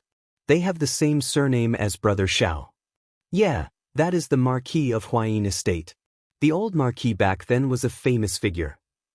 Marquis Huayin, surnamed Shao, had obtained such fabric 20 years ago. Gu Yundong was slightly excited. Could it be that brother Shao's identity was about to be revealed? She looked at Shao Qingyan, and the meaning in her eyes could be seen at a glance. Gu Yundong thought that he would be as impatient as her. Unexpectedly, Shao Qingyuan said firmly, "Let's get married first." But the wedding is at the end of August. Get married first? Gu Yundong was speechless. All right, after the wedding, it seemed that she had to make a trip to the capital. However, she did not know if this Marquis Huayin was related to Big Brother Shao. She wanted to ask more about Marquis Huayin, but she didn't expect Lu Wei to suddenly exclaim, "Wait, wait, wait. What did I just hear? Did I hear something?" Gu Yundong was almost frightened by him. What did he hear? Did he have to be so thrilled? However, Lu Wei suddenly grabbed Gu Yundong's shoulders. Shao Qingyuan narrowed his eyes and quickly separated them, allowing Lu Wei to grab his shoulders. Lu Wei didn't care about this. It didn't matter who he caught. As if provoked, he shook Shao Qingyuan twice. What kind of words did you say just now? Repeat what you said just now. Chapter 1167. This is related to me? Shao Qingyuan pushed Lu Wei's face away. No matter how excited he was, he couldn't spout nonsense, right? Calm down. What did we say? Lu Wei almost screamed. You said you were getting married. You said you were getting married at the end of August, right? Yes, Euro. Why didn't you tell me such an important thing? Gu Yundong's mouth twitched. Wasn't there still some time before the end of August? Did she need to tell him so early? But seeing how agitated he was, Gu Yundong felt that it was better not to provoke him. It was Shao Qingyuan who sneered and looked like he wanted to settle the score. Did you inform us that you were engaged? Lu Wei was speechless. He immediately felt that he was in the wrong and let go of Shao Qingyuan's shoulder guiltily. He took a step back and said softly, "It's going to be cancelled soon, all right?" This time, it was Tao Yan's turn to be surprised. When did you get engaged? Why didn't we hear anything about it? Are you breaking off the engagement now? Lu Wei suddenly came back to his senses. He pulled Tao Yan up and pushed him out of the door. Why are you so nosy? Go. Don't listen to what you shouldn't. Just like that, Tao Yan was pushed out of the door. Lu Wei closed the door in front of him without hesitation. Tao Yan, Euro, Shao Qingyuan pulled Lu Wei back and opened the door again. He said to Tao Yan, "Let's go to my house for a cup of tea." Tao Yan also knew that it wasn't easy to ask about Lu Wei. He didn't really want to know anything. He was just a little Euro curious. Now that Shao Qingyuan had given him a way out, he naturally followed suit. The two of them turned around and left. Gu Yundong raised his eyebrows and looked at Lu Wei. He said, "Last time, your father said that he wanted to investigate the Zhang family. Have you finished your investigation?" Lu Wei nodded. When he talked about this, he was still a little indignant.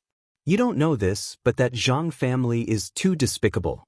I'm afraid that it'll dirty your ears if I say it. Although he said that, he still explained everything about the Zhang family in detail. Gu Yundong, Euro, my ears. However, after hearing Lu Wei's words, she was really shocked. It was simply an eye-opener. She did not expect the Zhang siblings to be able to play like this. My father was so angry that he was sick for a few days. If my sister hadn't stopped me, I would have gone to the Zhang family to beat them to death. Gu Yundong glanced at him from the corner of his eye. Fortunately, your sister stopped you. But since the matter has been investigated, why hasn't the marriage been cancelled? Of course, my father wants to withdraw, but how can things be so simple? Although the Zhang family is in the wrong in this matter, there's no evidence at all from the things my father investigated. Even if we expose it to the Zhang family won't admit it. Instead, they will accuse us. Gu Yundong frowned. Since your father has found out, how can there be no evidence? Zhang Hao's wife told my father about these things. His wife couldn't possibly testify for us, so the matter was tied up. After a pause, Lu Wei continued, Actually, my father also beat around the bush and hinted to old Master Zhang that our family wanted to break off the engagement, but old Master Zhang was simply hateful. He actually threatened us openly and secretly, Andiro." As Lu Wei spoke, he stopped and stole a glance at her. Gu Yundong narrowed his eyes. "But does this matter have something to do with me?" Chapter 1168. "I have an affair with you." Lu Wei sighed and sat on a chair at the side, feeling a little dejected. He said weakly, "It's all my fault. If I hadn't said in front of Zhang Jiao that you were better than her in everything and wanted to anger her to death, she wouldn't have hated you. My father said that if we took the initiative to break off the engagement, he would have to suspect that I was having an affair with you." His father did not tell old Master Zhang that he already knew about Zhang Jiao's scandal. He did not want the Zhang family to really use despicable methods to slander him and Gu Yundong. Zhang Jiao's notoriety could spread far and wide, but why should Gu Yundong be dragged down? Wouldn't he be at a disadvantage? Gu Yundong, Euro, therefore, she really wanted to smash Lu Wei's head. It was fine if he used her as a shield for no reason, but he had to say such things to provoke Zhang Jiao, who was abnormal to begin with. Even if he was telling the truth, shouldn't he be more tactful? So, Uncle Lu didn't want this matter to involve me, so he couldn't cancel the engagement? Lu Wei nodded but quickly said, "But don't worry, my father is thinking of ways to get evidence. He definitely won't let you get into trouble." Gu Yundong did not know what to say. She was not afraid of the Zhang family slandering her, and these things could be explained.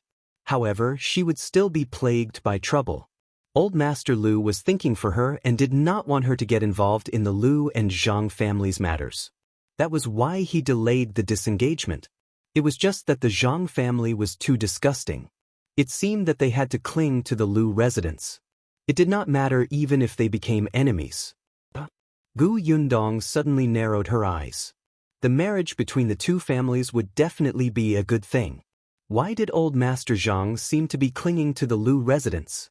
Gu Yundong reminded Lu Wei, "Ask your father to investigate the Zhang family again. I have a feeling that they are hiding some secrets." "Yes." Lu Wei nodded. He stood up, as if his fighting spirit had been reignited. Of course, they had to continue investigating and find evidence to break off the engagement. However, after talking about the Zhang family, Lu Wei asked about her wedding with Shao Qingyuan. Knowing that it was the end of August, he immediately began to think about what to wear that day. As Shao Qingyuan's best brother, he would definitely come to welcome the bride on the day of the wedding. He was even thinking about how to deal with the bride when she made things difficult for him. Or should he build a good relationship with Gu Yundong's brother in advance? By the way, wasn't her brother Gu Yunshu? He was studying in the same school as Louis. He wanted Louis to be a spy and find out if Gu Yunshu had any strange ideas to make things difficult for them. His thoughts were wandering. When Tao Yen came back with Shao Qingyuan, he finally looked serious. Tao Yen glanced at him and didn't say anything. The two of them did not stay in the Gu house for long. Lu Wei came over to tell Gu Yundong about the Zhang family. After dinner, Lu Wei saw Gu Xiaoxi and finally left in satisfaction. Just as they left, Gu Xiaoxi was about to talk about the progress of building the house. Unexpectedly, just as he opened his mouth, Gu Yundong pulled Shao Qingyuan into the house with a serious expression. Gu Xiaoxi was speechless. "Can't you see that I'm an adult?" He went to look for his wife resentfully. At this moment, Gu Yundong asked Shao Qingyuan in a low voice, "What did you say to Tao Yen? Did he say why he specially came over to tell us about the fabric?" Chapter 1169. Who did you like? Gu Yundong admitted that he had no friendship with Tao Yen. They had only met once the last time. He had paid attention to the fabric for no reason and had even specially made a trip to Yongfu village to tell them that Gu Yundong did not believe that he was just bored. Shao Qingyuan was the same. He had indeed tested Tao Yen. Tao Yan's answer was very interesting. He said that he admires our abilities and wants to build a good relationship with us and make friends. Gu Yundong raised her eyebrows. Make friends? He clearly knows that we don't get along with the Tao family. I won my shop in the county city from the Tao family. Is he making friends? He wants us to owe him a favor. Yes. Shao Qingyuan nodded. From his words, I guess the Tao family's situation is a little tense now. Tao Yen had been brought back by Tao Feng for a period of time. With old Master Tao and old Madame Tao's hatred for him, his life in the Tao family would probably not be easy. Especially after hearing that the Tao family's recent businesses were not very good, and their profits were also declining. As such, old Master Tao believed that Tao Yen was the Tao family's nemesis. If he could not suppress Tao Yen and make him unable to raise his head, the Tao family would be finished sooner or later. The Tao family would also be very dissatisfied with Tao Feng. Some time ago, Tao Feng was in charge of most of the Tao family's business. Now it was back in Tao Xing's hands. The Tao family was now completely divided into two factions. One group consisted of Tao Feng and Tao Yen, while the other group consisted of Master Tao and the others. If the Tao Feng brothers wanted to live a good life, they had to be in charge. The reason why Tao Yen wanted to befriend Gu Yundong was not necessarily because of Gu Yundong's ability, but because of the relationship between Gu Yundong and Qin Wenjing. When Tao Feng found Tao Yen back then, Qin Wenjing was a secret helper. Tao Feng should have known Qin Wenzheng's identity. So, they want to seize power and destroy Master Tao, but they actually want to borrow Qin Wenzheng's hand? That's the gist of Tao Yan's words. Gu Yundong touched her chin and sat on the chair. Shao Qingyuan poured her a glass of water and said, "But the Tao family is involved in other matters now. Qin Wenjing clearly knows that there's something wrong with them, but he hasn't acted yet. I'm afraid it's not time yet." Gu Yundong sighed. So not only can we not become Tao Yan's helpers, but we also have to make sure that Tao Yen and Master Tao are not allowed to touch them? Why did she feel so uncomfortable? Shao Qingyuan nodded, but he changed his mind and said, "Perhaps we can ask Qin Wenjing for his opinion." Shao Qingyuan felt that Qin Wenjing had not moved, perhaps because there was no movement from the Tao family. Perhaps he could alert the enemy. Gu Yundong obviously had the same thoughts as him. He looked up and the two of them looked at each other. They seemed to have a tacit understanding. At the thought of this, Shao Qingyuan's eyebrows moved. He couldn't help but lower his head and kiss her. He really hoped that the end of August would come sooner so that he wouldn't have to be so sneaky. Just as he was thinking about it, he suddenly heard messy footsteps outside. Immediately after, there was a knock on the door, followed by Gu Xiaoxi's panicked voice. "Yundong, something bad has happened." Gu Yundong suddenly came back to her senses. She stood up and pushed Shao Qingyuan out. A trace of frustration flashed across the latter's heart. With an unfriendly expression, he went over and opened the door. Outside the door stood Gu Xiaoxi, whose face was covered in sweat. Chapter 1170, Pregnant Shao Qingyuan frowned. What happened? Gu Xiaoxi looked like he was about to cry. Yaya suddenly vomited. Then her face turned pale and she fainted. When Gu Yundong heard this, she hurriedly got up and walked out. Why did she faint? Gu Xiaoxi shook his head. I don't know. At first, I thought she ate something bad, but why would she faint? As he spoke, he turned around and led the two of them quickly to his room. When they entered the house, they realized that Xianxia was indeed lying on the bed with a pale face. Beside her was Shinsidian, who had also heard the commotion and came over. She held a towel in her hand and was wiping the corners of Xianxia's mouth. Seeing Shao Qingyuan coming over, she quickly took 2 steps back to make room for him. Shao Qingyuan was now half a doctor. He could treat ordinary symptoms or take pulses. After all, he had stayed with more than 100 doctors in the Million Gold Pavilion for a few months. He did not forget anything he needed to learn. He sat on the stool by the bed and reached out to take Xianxia's pulse. Gu Xiaoxi watched worriedly from the side. She was so nervous that her hands were intertwined. After a while, Shao Qingyuan retracted his hand and frowned in deep thought. How is it? Gu Xiaoxi asked nervously. Is there something wrong with her body? Yaya has suffered a lot in the past and her health has always been bad. Is it now? Shao Qingyuan didn't say anything and reached out to take her pulse again. Gu Yundong hurriedly held Gu Xiaoxi back and told her not to speak. The room was silent except for the shallow breathing of the few of them. It was only when Shao Qingyuan retracted his hand that the 3 of them looked at him steadily. She should be pregnant, Shao Qingyuan said. He was actually a little uncertain. It seemed that she hadn't been pregnant for long, and the baby's pulse was faint. The three people in the room were speechless. What did they just hear? Xianxia was pregnant. Gu Xiaoxi was stunned. His entire body froze as he stood there motionlessly. When Gu Yundong finally reacted, he suddenly pushed him and said happily, "Uncle, are you stupid? Brother Shao just said that auntie is pregnant." Gu Xiaoxi turned his head around in a daze and blinked. So I didn't hear wrongly just now? I'm going to be a father? My wife is pregnant? Yes. Shen Sidian smiled. Congratulations. The corners of Gu Xiaoxi's mouth were wide open as he suddenly rushed to the bed. Yayu, he stopped mid-sentence and turned to ask Shao Qingyuan worriedly, but why did Yaya faint? She even fainted when she was pregnant. Will she be all right? When will she wake up? It's fine. She'll wake up soon. She fainted because her body was weak to begin with, and she didn't receive good care because of the cold. She was too tired from building the house these few days, so she fainted. Only then did Gu Xiaoxi relax. Shao Qingyuan thought for a moment and said, but she hasn't been pregnant for long. It's better for you to take her to the county city's medical center and find an experienced doctor to take a look and confirm it. Shao Qingyuan didn't know much about gynecology. However, it seemed that he had to pay more attention to this aspect in the future so that Yundong could receive better care in the future. It was unknown if Gu Xiaoxi had heard Shao Qingyuan's words, but he just nodded vigorously and looked at Xianxia carefully. Then, he looked at her belly and smiled foolishly.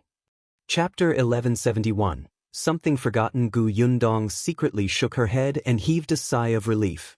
Uncle, take good care of little aunt first. Nourish her well later. Don't let her go to the new house for the time being. Gu Xiaoxi kept nodding. Gu Yundong thought that she should wait for Xianxia to wake up first. The three of them left him to take care of her and turned to leave the room. As soon as they walked out of the door, she saw Tong Shuitao walking over with a child in her arms. This child was the son that Madame Jiang had given birth to not long ago. Now that he was almost 2 months old, he was especially obedient. Usually, he did not cry or make a fuss.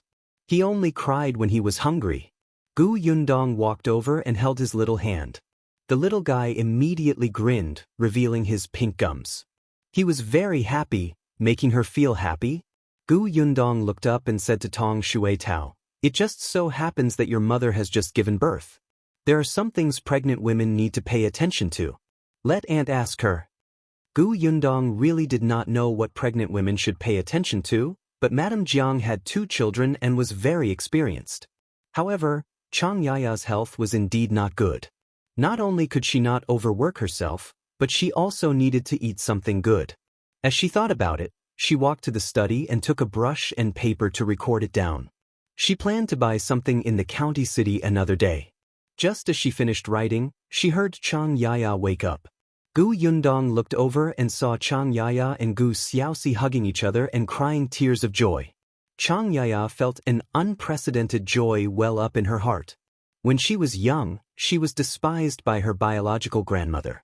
After her reputation was completely ruined, she thought that she might be alone in the future and it would be impossible for her to get married again.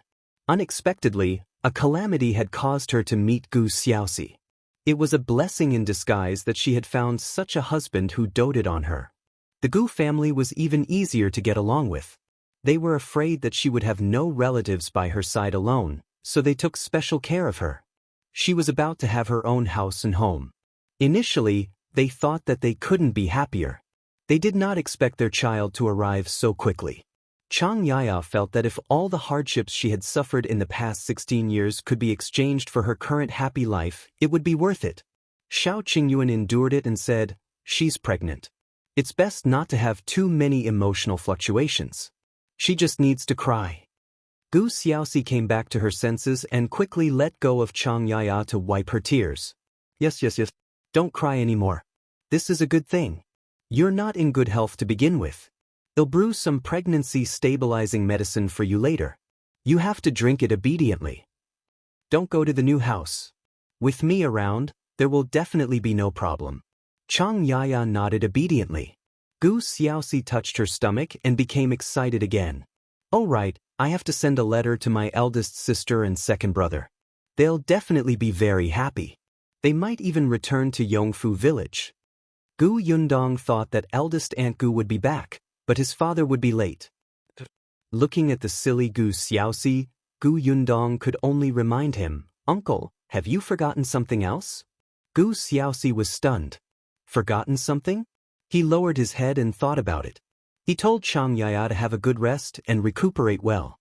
He told his eldest sister and second brother the good news and reminded himself to spend more time with his wife. Later, he had to ask Qingyuan what she should eat and ask the Jiang family about other things he needed to pay attention to.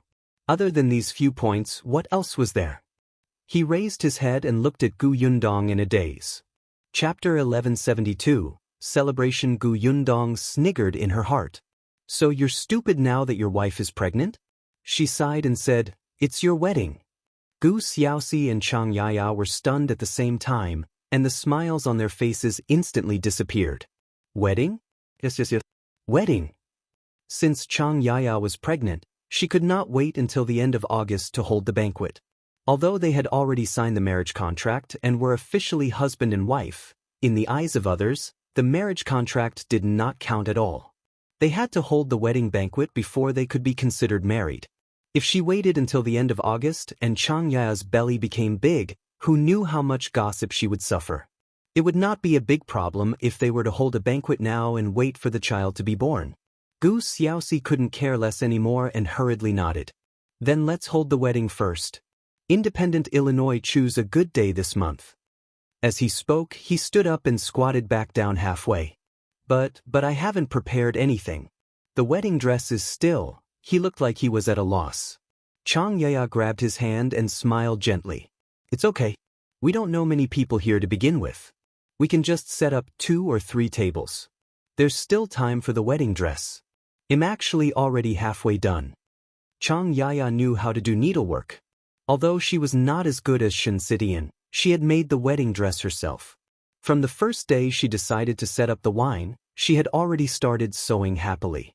Gu Xiaoxi nodded repeatedly. He would agree to anything she said. Gu Yundong saw that they were discussing, so there was not much of a problem. Next, it was time to decide on the date of their wedding. It was not far away. Half a month later, Gu Yundong wrote a letter and asked Chen Jinbao and the others to bring it to the prefectural city for eldest aunt and her parents. As expected, the next day, Gu Dafeng carried her luggage and rushed back with the delivery team. It wouldn't be too late for Gu Dajiang to come back a few days before their wedding. As soon as Gu Dafeng arrived, she instructed Gu Xiaoxi, "Get Shao Gao and the rest to build your room first. This house is already more than halfway up. In the next half a month, they'll specially build your room. You'll definitely be able to live there before you get married." The wedding had to be held in their own house. If it was in the Gu family, it would be terrible. Originally, Gu Xiaoxi and Gu Dafeng's houses were built together. Both families were already halfway up. In this day and age, there was no such thing as formaldehyde. After drying it for 2 days, one could live there. It was already May and June, and the sun was already very strong. It was not a big problem. However, Xianxia was pregnant, so it was naturally better for her to stay in the Gu family. They would only stay in their new house for a while on the day of the wedding. Gu Xiaoxi immediately agreed. He turned around and started building the house with Shao Gao. With more than 10 people working together, and because the house was not very big, the beam would be installed in a few days. After 2 days of drying, it was time to decorate the new house. It just so happened that Xiangya's health had improved a little, so she planned to go to the county city with Gu Yundong to buy things. After all, she was getting married. There were some things that she needed to take a look at herself. Gu Yundong brought her and Gu Dafeng to the county city. She and Xianxia did not know much, and many things were handled by Gu Dafeng. It was just that when she bought stuff, she would ask for their opinions and see which one they liked. After walking around for half a circle, Gu Yundong was worried that Xianxia would be tired, so she wanted to find a tea house to rest. Unexpectedly, just as she got Gu Dafeng and Xianxia into the carriage, she saw a familiar figure from the corner of her eye. Chapter 1173, A Fair? Gu Yundong narrowed her eyes and said to Tong Shuitao, Take my eldest aunt and little aunt to the tea house to rest first. Order something to eat. I'll be back soon. As she spoke, she quietly followed the figure. When Gu Dafeng and Xianxia stuck their heads out, they only had time to see her back. Gu Yundong saw Zhang Jiao. In the past, she would not have cared about Zhang Jiao's appearance. However, the Zhang family wanted to slander her if their marriage was cancelled. She felt disgusted, so she decided to let her and Lu Wei break off the engagement as soon as possible. Gu Yundong didn't know where Zhang Jiao was going. She didn't even bring a maid with her. Gu Yundong raised her eyebrows. If she did something shameful, Lu Wei might have evidence to break off the engagement with the Lu family. She was a little excited just thinking about it. Gu Yundong followed Zhang Jiao silently, her heart pounding. Zhang Jiao did not notice anything amiss. She was very calm except for the fact that she did not have a maidservant with her. Not long after, Zhang Jiao stopped and walked into a restaurant. Gu Yundong looked up. Wasn't this Xianxia restaurant? As soon as Zhang Jiao entered, Gu Yundong followed. The manager of the restaurant was especially familiar with her. When he saw her coming, he immediately wanted to greet her. Gu Yundong raised her hand and pressed it gently. The shopkeeper immediately understood and asked in a low voice, "Miss Gu, are you here for something? Where did that lady go?" Gu Yundong looked around but did not see Zhang Jiao. She was probably not in the lobby downstairs. As expected, the shopkeeper pointed upstairs and said, "In room 2. Room 2. What a pity. It's not the wing where I could have overheard the conversation last time." Gu Yundong sighed inwardly. She looked upstairs and continued to ask the shopkeeper, "Was there someone in that room?" "Yes, young Master Zhang is also inside." Gu Yundong's expression changed slightly. Zhang Hao was also here? Alright, they had an affair and came to her fiancé's restaurant. Wasn't he too disrespectful? He was simply detestable. When the shopkeeper saw her unfriendly expression, he felt uneasy and asked softly, "Miss Gu, is there a problem?" Gu Yundong waved his hand. "No, I'll go up and take a look." The shopkeeper wanted to say something but hesitated. From Lady Gus's expression, tone, and actions, could it be that she wanted to eavesdrop on others again? Sigh, how could a good girl have such a fetish? He had to find an opportunity to talk to the boss and ask him to persuade Miss Gu. Otherwise, if she developed the habit of eavesdropping on others at the Xianxia restaurant in the future, their business would be ruined.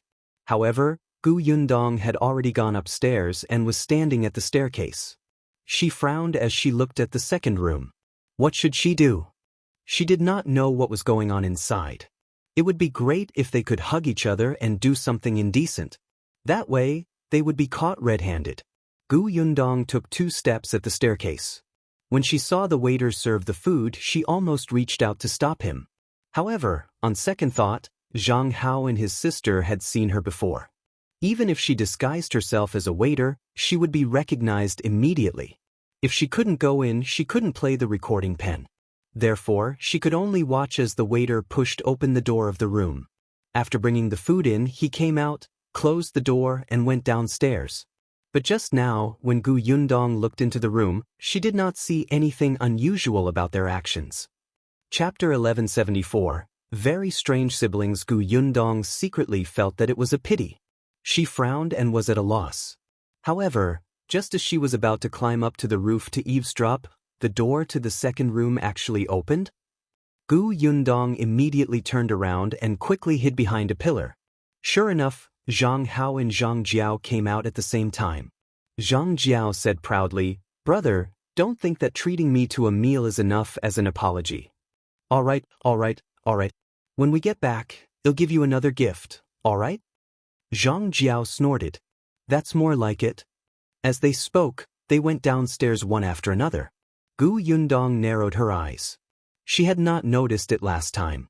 Now that she knew that they had that kind of relationship, looking at their actions, they were really not as simple as being siblings. Their actions were more flirtatious. The problem was, if they were intimate, so be it. Why did they have to come to Xianxia restaurant? Who were they trying to annoy? After watching the siblings leave the restaurant, Gu Yundong hesitated for a moment before entering room number 2. The moment she entered, the first thing she saw was the table of dishes. That's right, They came out not long after the dishes were served. That was strange. What was the point of ordering food and not eating it? Could it be that they came to the restaurant to talk? But in such a short period of time, they could not say much. It was very strange. Very strange. Gu Yundong glanced at the dishes on the table but could not see anything. She then looked around the entire room and felt that there was nothing unusual. It was a very ordinary room. Gu Yundong was observing when footsteps suddenly came from outside. She subconsciously wanted to hide, but after looking around, she couldn't find a place to hide. In the end, she bent down and went under the table, flipping the tablecloth down. As soon as she put it down, she spat at herself in frustration. Why was she hiding? It was impossible for the Zhang siblings to be back. What was there to be afraid of? Sure enough, the footsteps quickly entered the door. Immediately after, the waiter's suspicious voice sounded. They didn't eat much on this table. What a waste. Before he could finish speaking, another waiter seemed to come in and said with a smile, "It doesn't matter. It's better if they don't eat it. Let us eat it. Look at this chicken. It hasn't been touched at all. It was personally cooked by the master. Let's split it half each. We can bring it home at night and heat it up for the family at home to try." That's true. Gu Yundong hid under the table. Should she go out or not? It seemed very awkward to go out. The two young men had just discussed bringing the leftovers home, but they did not expect her to hear them. And how could she, Gu Yundong, who was beautiful and intelligent and had the demeanor of a big sister in front of Lu Wei, be seen under the table? If Lu Wei found out, wouldn't he laugh at her? At the thought of this, Gu Yundong calmly squatted under the table. She planned to come out after the two of them packed up and left. The two of them were very fast. Each of them carried out a tray. Gu Yundong heaved a sigh of relief. Just as they were about to come out of the door, a voice came from the door again. "Bring me a pot of tea." The person outside the door seemed to want to enter this room and was standing at the door talking to the waiter who went out. The waiter nodded hurriedly. "Please wait a moment. I'll change the tablecloth and serve tea for you later." Gu Yundong's heart skipped a beat. Damn it, you still want to change the tablecloth? Wouldn't she be exposed? Chapter 1175. Problem. Gu Yundong was anxious. Unexpectedly, the next moment she heard the customer say, "No need to change. I'm thirsty. Hurry up and serve me a pot of tea." Gu Yundong was silent for a moment. "Very good. I like this idea, but it's a little sloppy. However, why did this voice sound so familiar?" Gu Yundong wanted to lift the tablecloth and look outside, but that person had already entered. He sat on the stool. Gu Yundong lowered her head and could only see his feet. The waiter outside the door left in a hurry. Not long after, he came in with a pot of tea. "Sir, your tea. What would you like to order?" That person waved his hand. "I'm waiting for someone.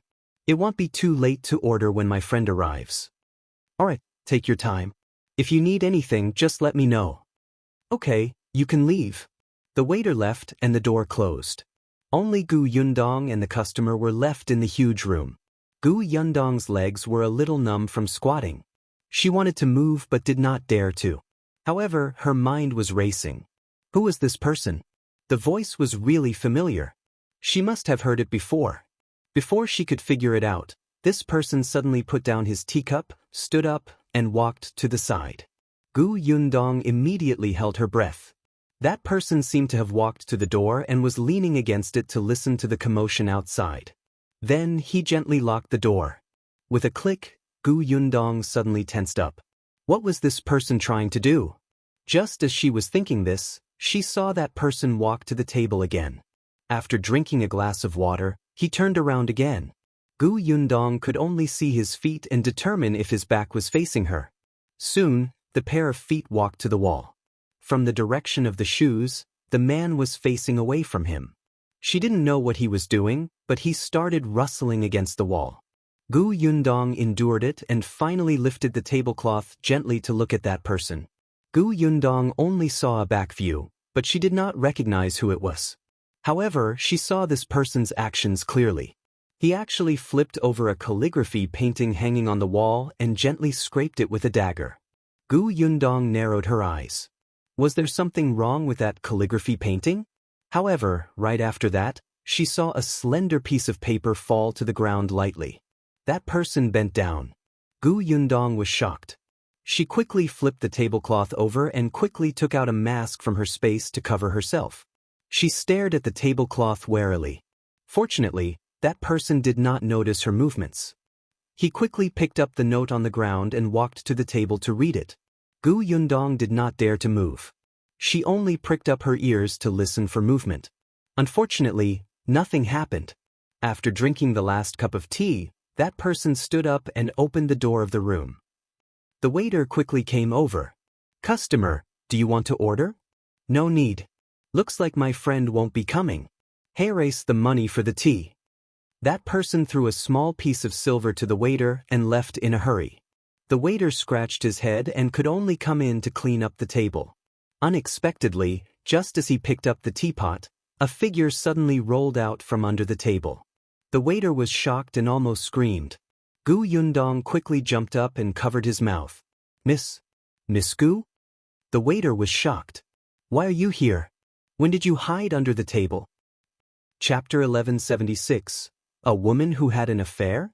Gu Yundong was anxious about the person who left, so he glared at the waiter and said, "You didn't see anything just now, did you hear that? If you dare to say that you saw me, you'll get Lu Wei to fire you and let you go home to eat your own food." Then she left in a hurry. The waiter looked like he wanted to cry but had no tears. He would not tell anyone. His mouth was very tight. Previously he had discovered that Miss Gu was eavesdropping on others, so he had told the shopkeeper. Such a sincere, kind, and honest person was actually threatened by Miss Gu. He felt wronged. Gu Yundong had already rushed downstairs and left the restaurant. She did not even see the shopkeeper greet her. As expected, that person had not gone far. Gu Yundong heaved a sigh of relief. That person's footsteps were steady, and he did not seem to be in a hurry to do anything after receiving the note. He was very calm. When the other party turned the corner, Gu Yundong finally saw his face clearly. She couldn't help but narrow her eyes. It was him? The middle-aged man who had followed Tao Xing back then. A member of the Tao family? Gu Yundong pursed her lips tightly. The Tao family? The Zhang family? Tao Xing, Master Tao, Zhang Hao, Zhang Jiao. She suddenly recalled what Lu Wei had said to her. According to old Master Liu's investigation, Zhang Jiao wanted to marry Tao Yen back then, but it failed. Gu Yundong could not figure it out and could only follow behind the middle-aged man. However, when they passed by the tea house, she suddenly heard a voice coming from upstairs. She looked up and saw Tong Shuetao, who was drinking tea with Gu Dafeng and Chang Yaya on the second floor, greeting her. Gu Yundong immediately pressed her hand down. Tong Shuetao immediately understood and quickly turned around to go downstairs. Gu Yundong did not stop. She was still following behind the middle-aged man. Tong Shuetao ran a few steps before catching up to her. "Miss, what are you doing?" "I'm going to investigate something. Send my eldest aunt and little aunt back later. I'll go home myself. Don't worry about me." "Investigate something?" Tong Shuetao was eager to try, her eyes sparkling. "Miss, do you need my help? You're helping me by sending eldest aunt and little aunt back." Gu Yundong waved her hand. "All right, let's go." "Oh." Although Tong Shuetao was a little disappointed, she still obediently turned around and returned to the tea house. However, before she left, she still glanced at the middle-aged man who was being followed by her Mississippi. At that moment, the middle-aged man entered a shop. Gu Yundong looked up at the shop sign. It was a grocery store. The middle-aged man only bought a paper bag and a pot of wine before coming out. He did not waste any time and quickly walked forward. Gu Yundong followed him for a short distance before entering an alley. She watched as the middle-aged man knocked on one of the courtyards. The courtyard door opened and a woman came out. When the woman saw the middle-aged man, she was stunned for a moment. Gu Yundong didn't know what the middle-aged man had said, but the woman's expression changed slightly. She immediately pulled him in with a smile, as if she was a woman waiting for her husband to return home. It was as if she was a woman who had an affair with someone. But Gu Yundong could clearly see that the moment the woman opened the door, the expression on her face was a little unfamiliar. Perhaps she didn't know the middle-aged man. It was only after the middle-aged man said something that she instantly changed her attitude. Gu Yundong looked up at the courtyard wall. It was a pity that she probably could not climb over it. Chapter 1177. The Things in the Cellar. Fortunately, not long after, the middle-aged man and the woman came out. Gu Yundong quickly dodged to the side and lowered her head to wait for the two of them to leave. As soon as the two of them left, Gu Yundong stared at the courtyard door with burning eyes. After hesitating for a moment, she still hurried towards the courtyard. The door was locked. Gu Yundong glanced at it. It seemed that she still had to climb over the wall. She walked around half a circle and found a corner where no one was going in or out. She raised her foot and flipped in. As soon as she landed, her entire body tensed up. The courtyard was quiet. There was no movement at all. There were no flowers or vegetables in the courtyard. There were no chickens or ducks. It was clean. Gu Yundong walked inside and entered the central room. The central room was more lively. On the table in front of her was the wine pot and paper bag that the middle-aged man had brought over. There was also a cup of tea on the table. There were not many things in the entire house. After Gu Yundong finished looking at the central room, she went to the left wing. Other than the bed and cabinet, there were 2 boxes in the room.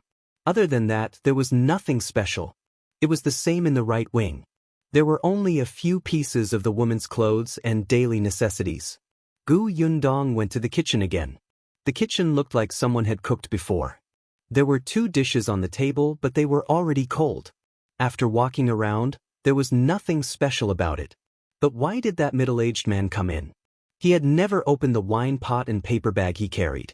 In this short period of time, it was not enough for him to be intimate with that woman. He must have come here for a reason. Gu Yundong suddenly recalled how he behaved at the Xianxia restaurant. He had also ordered a pot of tea in a hurry and did not even order anything. In the end, he only wanted to enter the second room to get the note. He left after getting it. It should be the same here. He came in for such a short time and left, probably to get something. Gu Yundong's gaze wandered around the kitchen again and finally landed on the cupboard. She opened the cupboard. It was just a few sets of cutlery. However, just as she was about to close the cupboard, she suddenly realized that there was a partition on the ground beside the cupboard. This is a cellar? Gu Yundong's eyes lit up. She squatted down and opened the cellar door. She looked inside and after confirming that there was no danger, she went down. She widened her eyes in shock. This cellar was very big, even bigger than the 2 rooms above combined. At this moment, the cellar was filled with many things. Gu Yundong hurried forward and untied one of the bags. Rice. She walked to the side and untied another bag. Flour. Although they were not particularly good rice and flour but all miscellaneous grains, they were still good food. It was quite a lot. Gu Yundong pursed his lips and looked at the dozen big boxes beside her. She opened one of them and suddenly gasped. Silver. There was rice, flour, and silver, but they had to be placed in the cellar. Moreover, it was so mysterious and sneaky. It would be strange if there were no plots. Especially since the Tao family was involved, things might get out of hand. Gu Yundong quickly closed the boxes and tied the bags of grains again. Then she left and walked towards the exit of the cellar. Unexpectedly, just as she reached the top of the stairs, she heard footsteps outside. They were very close and were directly at the kitchen door. Gu Yundong's expression changed drastically. It was impossible to leave this place now. Chapter 1178. Gu Yundong carried away making a prompt decision. Gu Yundong returned to the cellar and closed the door. She walked to a large box near the wall, opened it, and put all the silver inside into her spatial storage. Then she crawled in. As soon as the box was closed, the cellar door was pulled open. Then footsteps could be heard. Gu Yundong secretly left a small gap to see who was outside. Unfortunately, this position was not good. It was just a crack and things could not be seen at all. Fortunately, she could hear voices.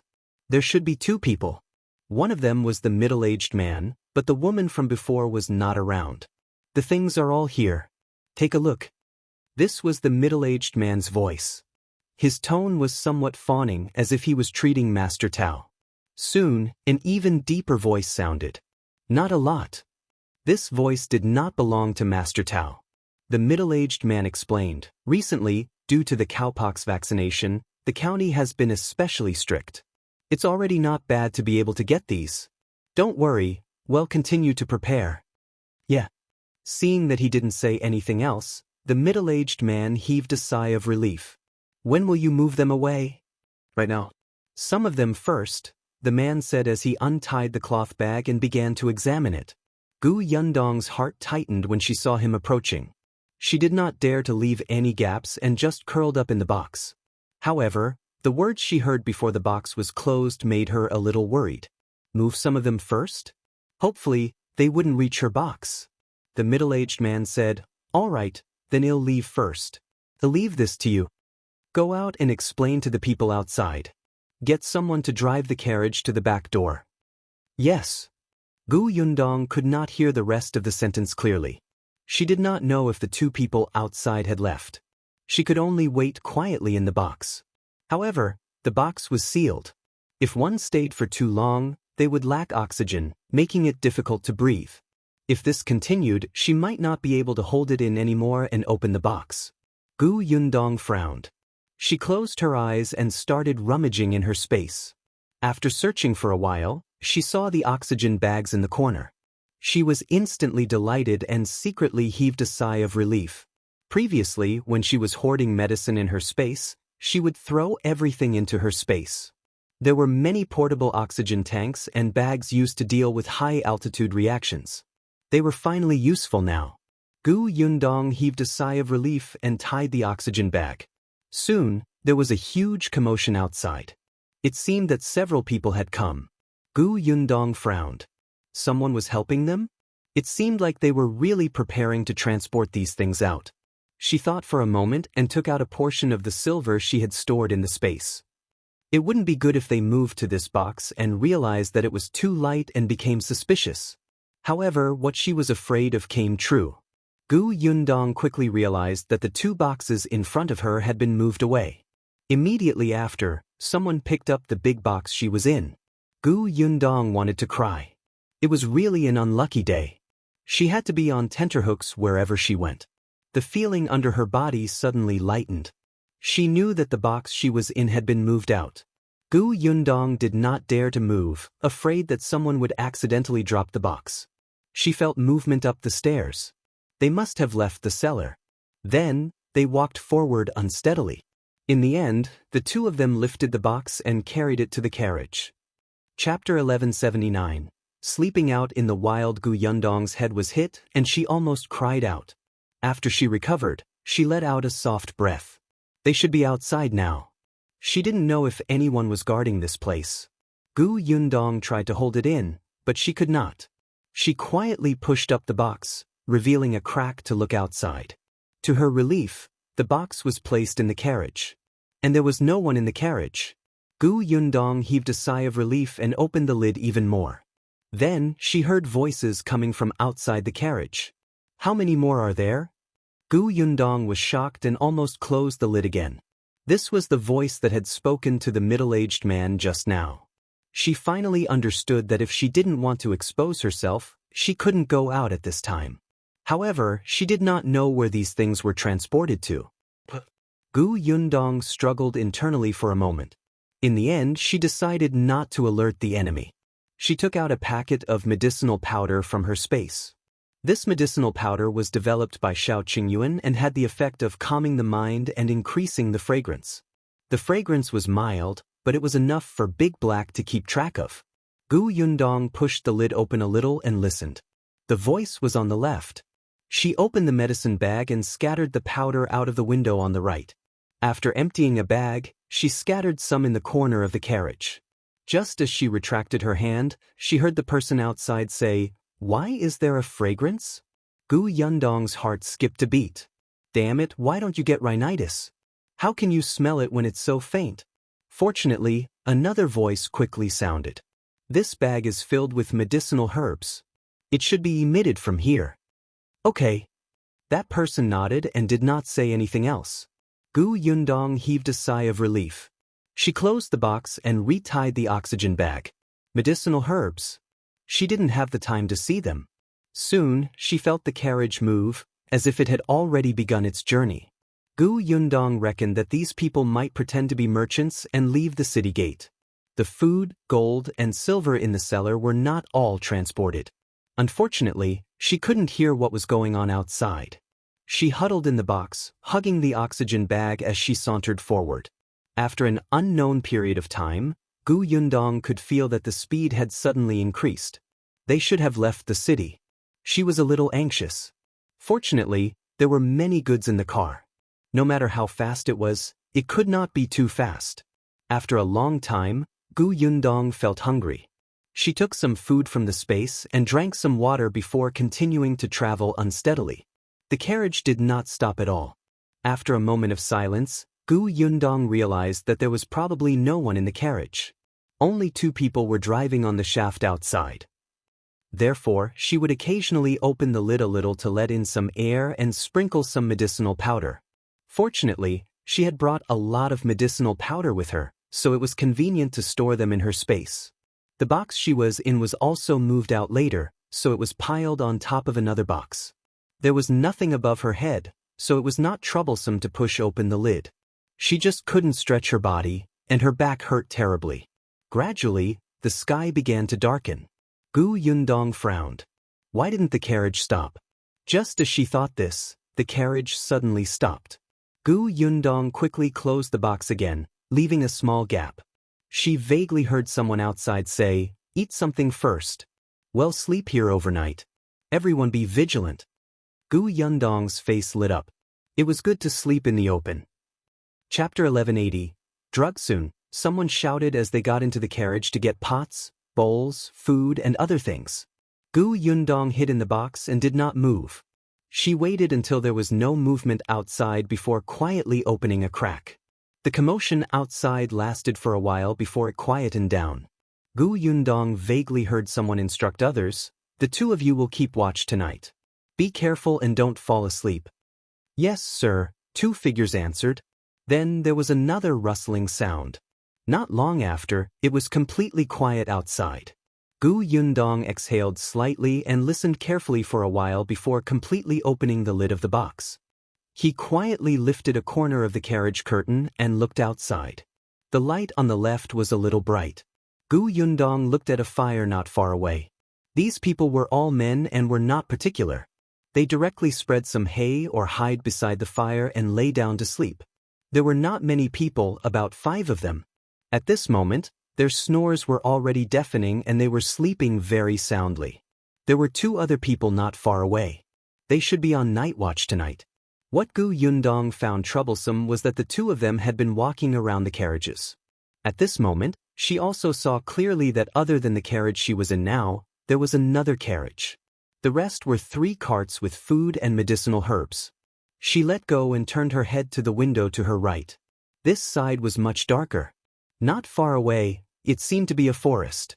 The branches were indistinct under the wind, and it was a little scary. After checking the environment, Gu Yundong looked away and frowned in thought. If she wanted to go out, she had to at least defeat these 2 people. Even if she couldn't put down 2 of them, she had to deal with 1. But how could she do this without arousing their suspicion? Gu Yundong stayed in the carriage for a long time but could not figure it out.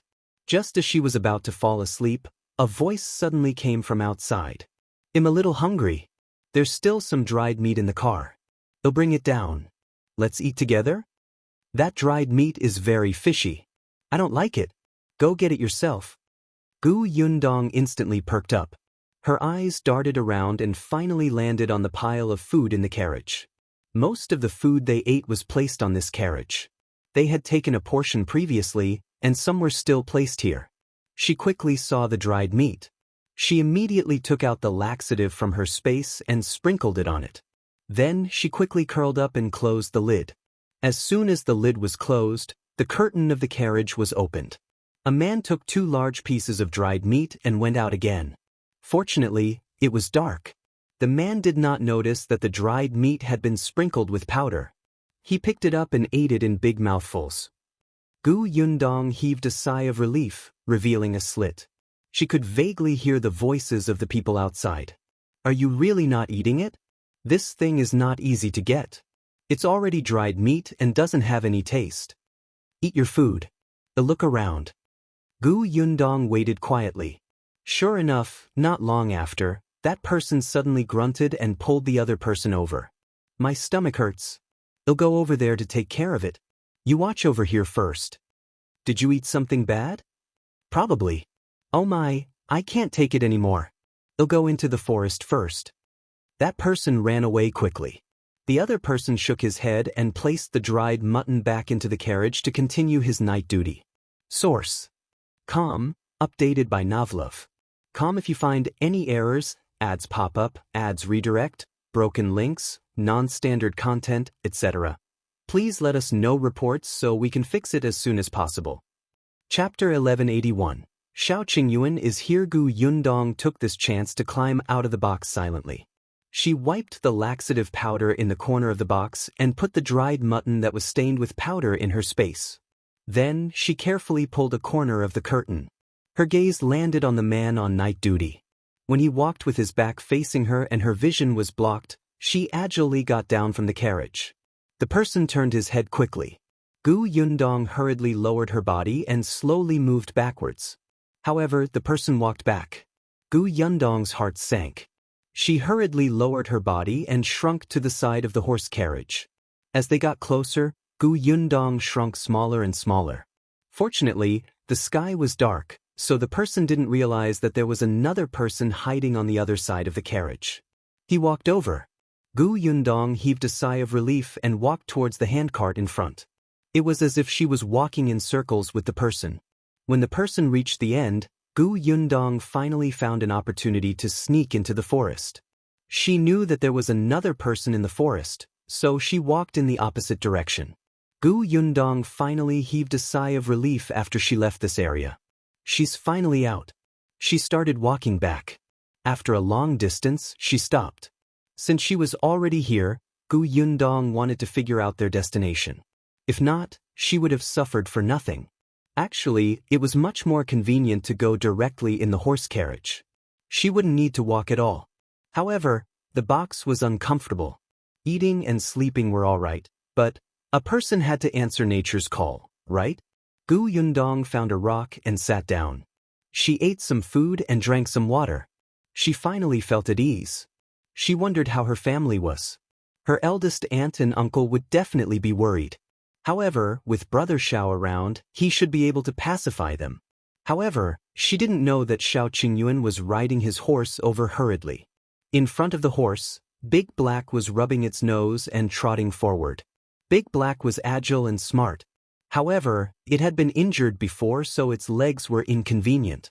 Thus, after running for some distance, Shao Qingyuan would carry him on his horse. He didn't set off too late. After chasing for some time, he got closer and closer. Gu Yundong soon heard the sound of horse hooves. It was soft, but it was exceptionally obvious in the silent night. She immediately stood up from the rock and ran to the bushes behind to hide. They sounded like two horses. She wondered if they were related to the group of people in front. Just as she was thinking about this, the sound of horse hooves got closer. Then, they suddenly stopped not far away from her. Gu Yundong clenched her fists slightly. She had already prepared the arrow in her hand. Shao Qingyuan, who was sitting on his horse, could only see the bushes moving slightly. It was as if someone was lying in ambush. He immediately took the bow behind his back and pulled the bow. He aimed at the pitch-black area. "Come out." His voice was cold. Gu Yundong, who was in the bushes, was stunned. She immediately put the arrow away and stood up happily. "Brother Shao." A smile appeared at the edge of Shao Qingyuan's lips. He put down his bow and leaped down from his horse. Then, he ran towards her with large strides. "Yundong, are you all right?"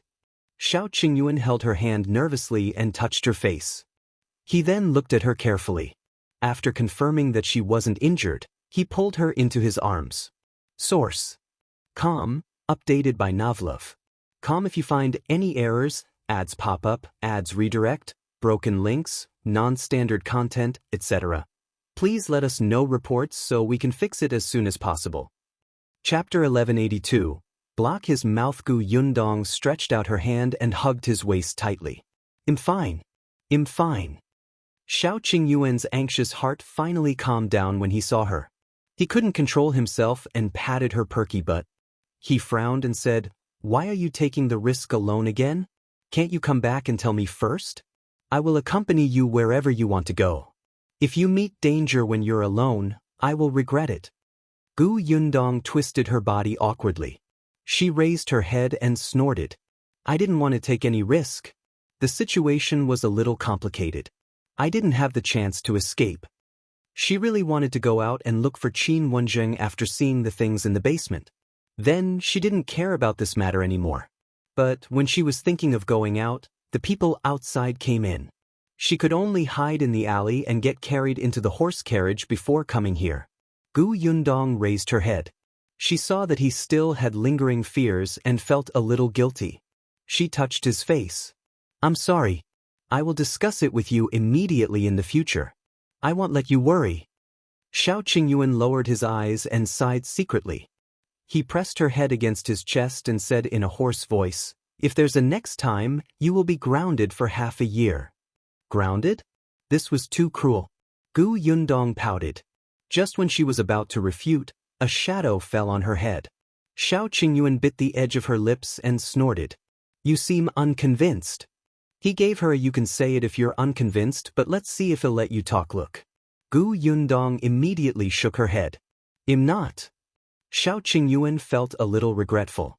Then he lowered his head and kissed her unwillingly. He paused and kissed her again. Gu Yundong widened her eyes in surprise. "I've already said that I'm convinced. Why are you still blocking my mouth?" Shao Qingyuan wasn't done yet. However, the hem of his clothes got pulled, and he heard a whimper beside his ear. He and Gu Yundong lowered their heads at the same time and saw Big Black staring at him fiercely. Gu Yundong burst out laughing. She squatted down and touched Big Black's big head. She asked, "Did you bring Big Black to find me?" "Okay." Shao Qingyuan was unhappy with Big Black. This big fellow didn't realize who brought him up the mountain and into the wilderness for fun. Yet, it was a traitor at this crucial moment. What a heartless fellow. Tong Shuetao came to look for me after she went back. She said that you were following a middle-aged man who might be a bad person. I brought Big Black to the city and searched the area Tong Shuetao told me about.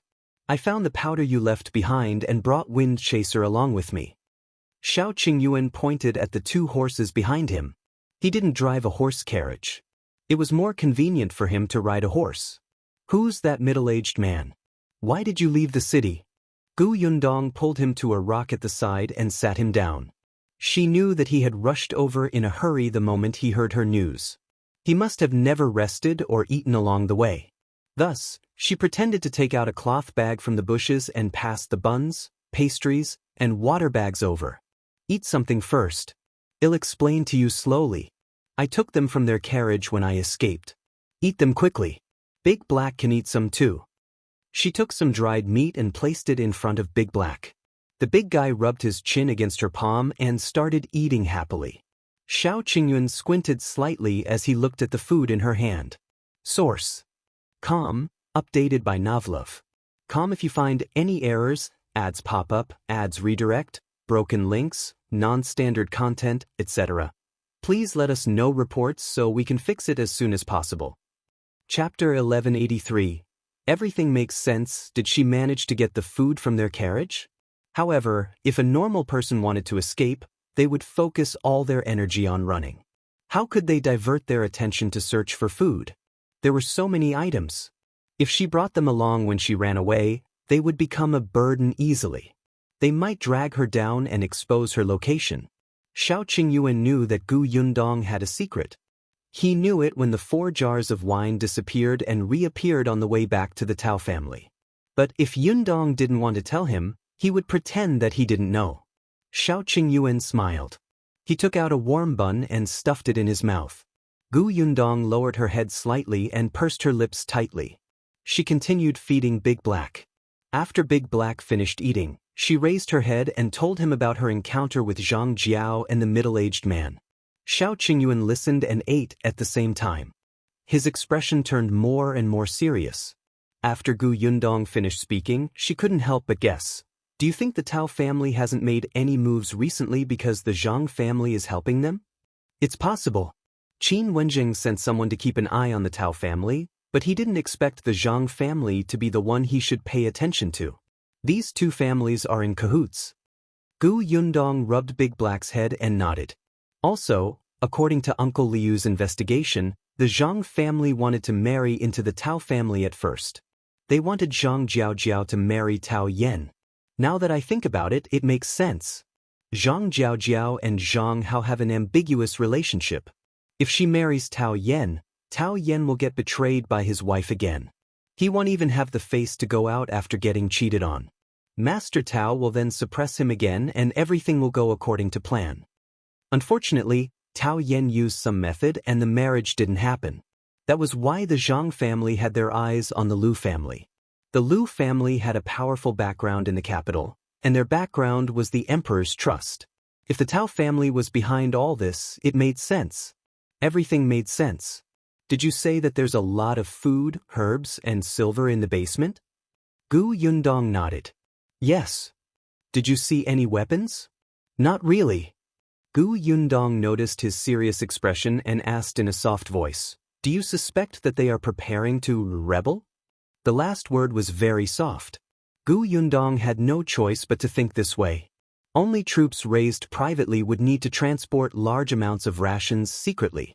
It looked like they had to make this trip and figure out where those people were transporting the items to. The current emperor was a wise one. She had a deep relationship with Qin Wenjing. Who knew if she would become a thorn in other people's eyes if the emperor was changed? There were some things she had to get involved in. After agreeing with Shao Qingyuan, Gu Yundong relied on him to rest temporarily. After dawn, the two of them led their horses and followed behind. Before Gu Yundong left, she tampered with the carriage. Hence, with Big Black's help, she had no problem tracking them. After following them for 2 days, the leader, Big Black, went straight up the mountain. Up the mountain? Gu Yundong and Shao Qingyuan exchanged glances with each other and followed it hurriedly. The journey was full of twists and turns. It was really difficult. The mountain got steeper and steeper. If Gu Yundong and Shao Qingyuan didn't run deep into the mountain often, they might have lost their way here. After walking for a day, they finally found traces of someone in front. They had caught up with the group of people. The group of people stopped at a slightly flatter area. Someone ran over excitedly. You're back. Gu Yundong and Shao Qingyuan raised their heads. The next instant, their expressions changed. Why is he here? Source. Com, updated by Novlov. Com if you find any errors, ads pop up, ads redirect, broken links, non-standard content, etc. Please let us know reports so we can fix it as soon as possible. Chapter 1184. Do you still want to go home? Qin Shu. This person was Qin Shu. Shouldn't he be living a good life in that paradise in Qinnan village? Why is he here? What's more, he's hanging out with these people. Gu Yundong furrowed her brows furiously. In her impression, Qin Shu was still the warm and hospitable young man who took out all the food he had to welcome them when they came out of the mountains. She gave him money but he didn't accept it. In the end, he used it to buy food and cloth to distribute to the uncles and aunties in the village. Why was this young man, who had never been to the county city and was already excited when he brought them to town, here? Shao Qingyuan held her hand gently and said in a low voice, Let's wait and see. Gu Yundong nodded. She pursed her lips and looked at the young man. Qin Shu was helping to move the items. As he moved the items, he asked, Brother son, why did you buy so much food this time? We still have a lot here. It's enough to eat. Brother son was the leader who brought the cargo back. He glanced at the young man expressionlessly.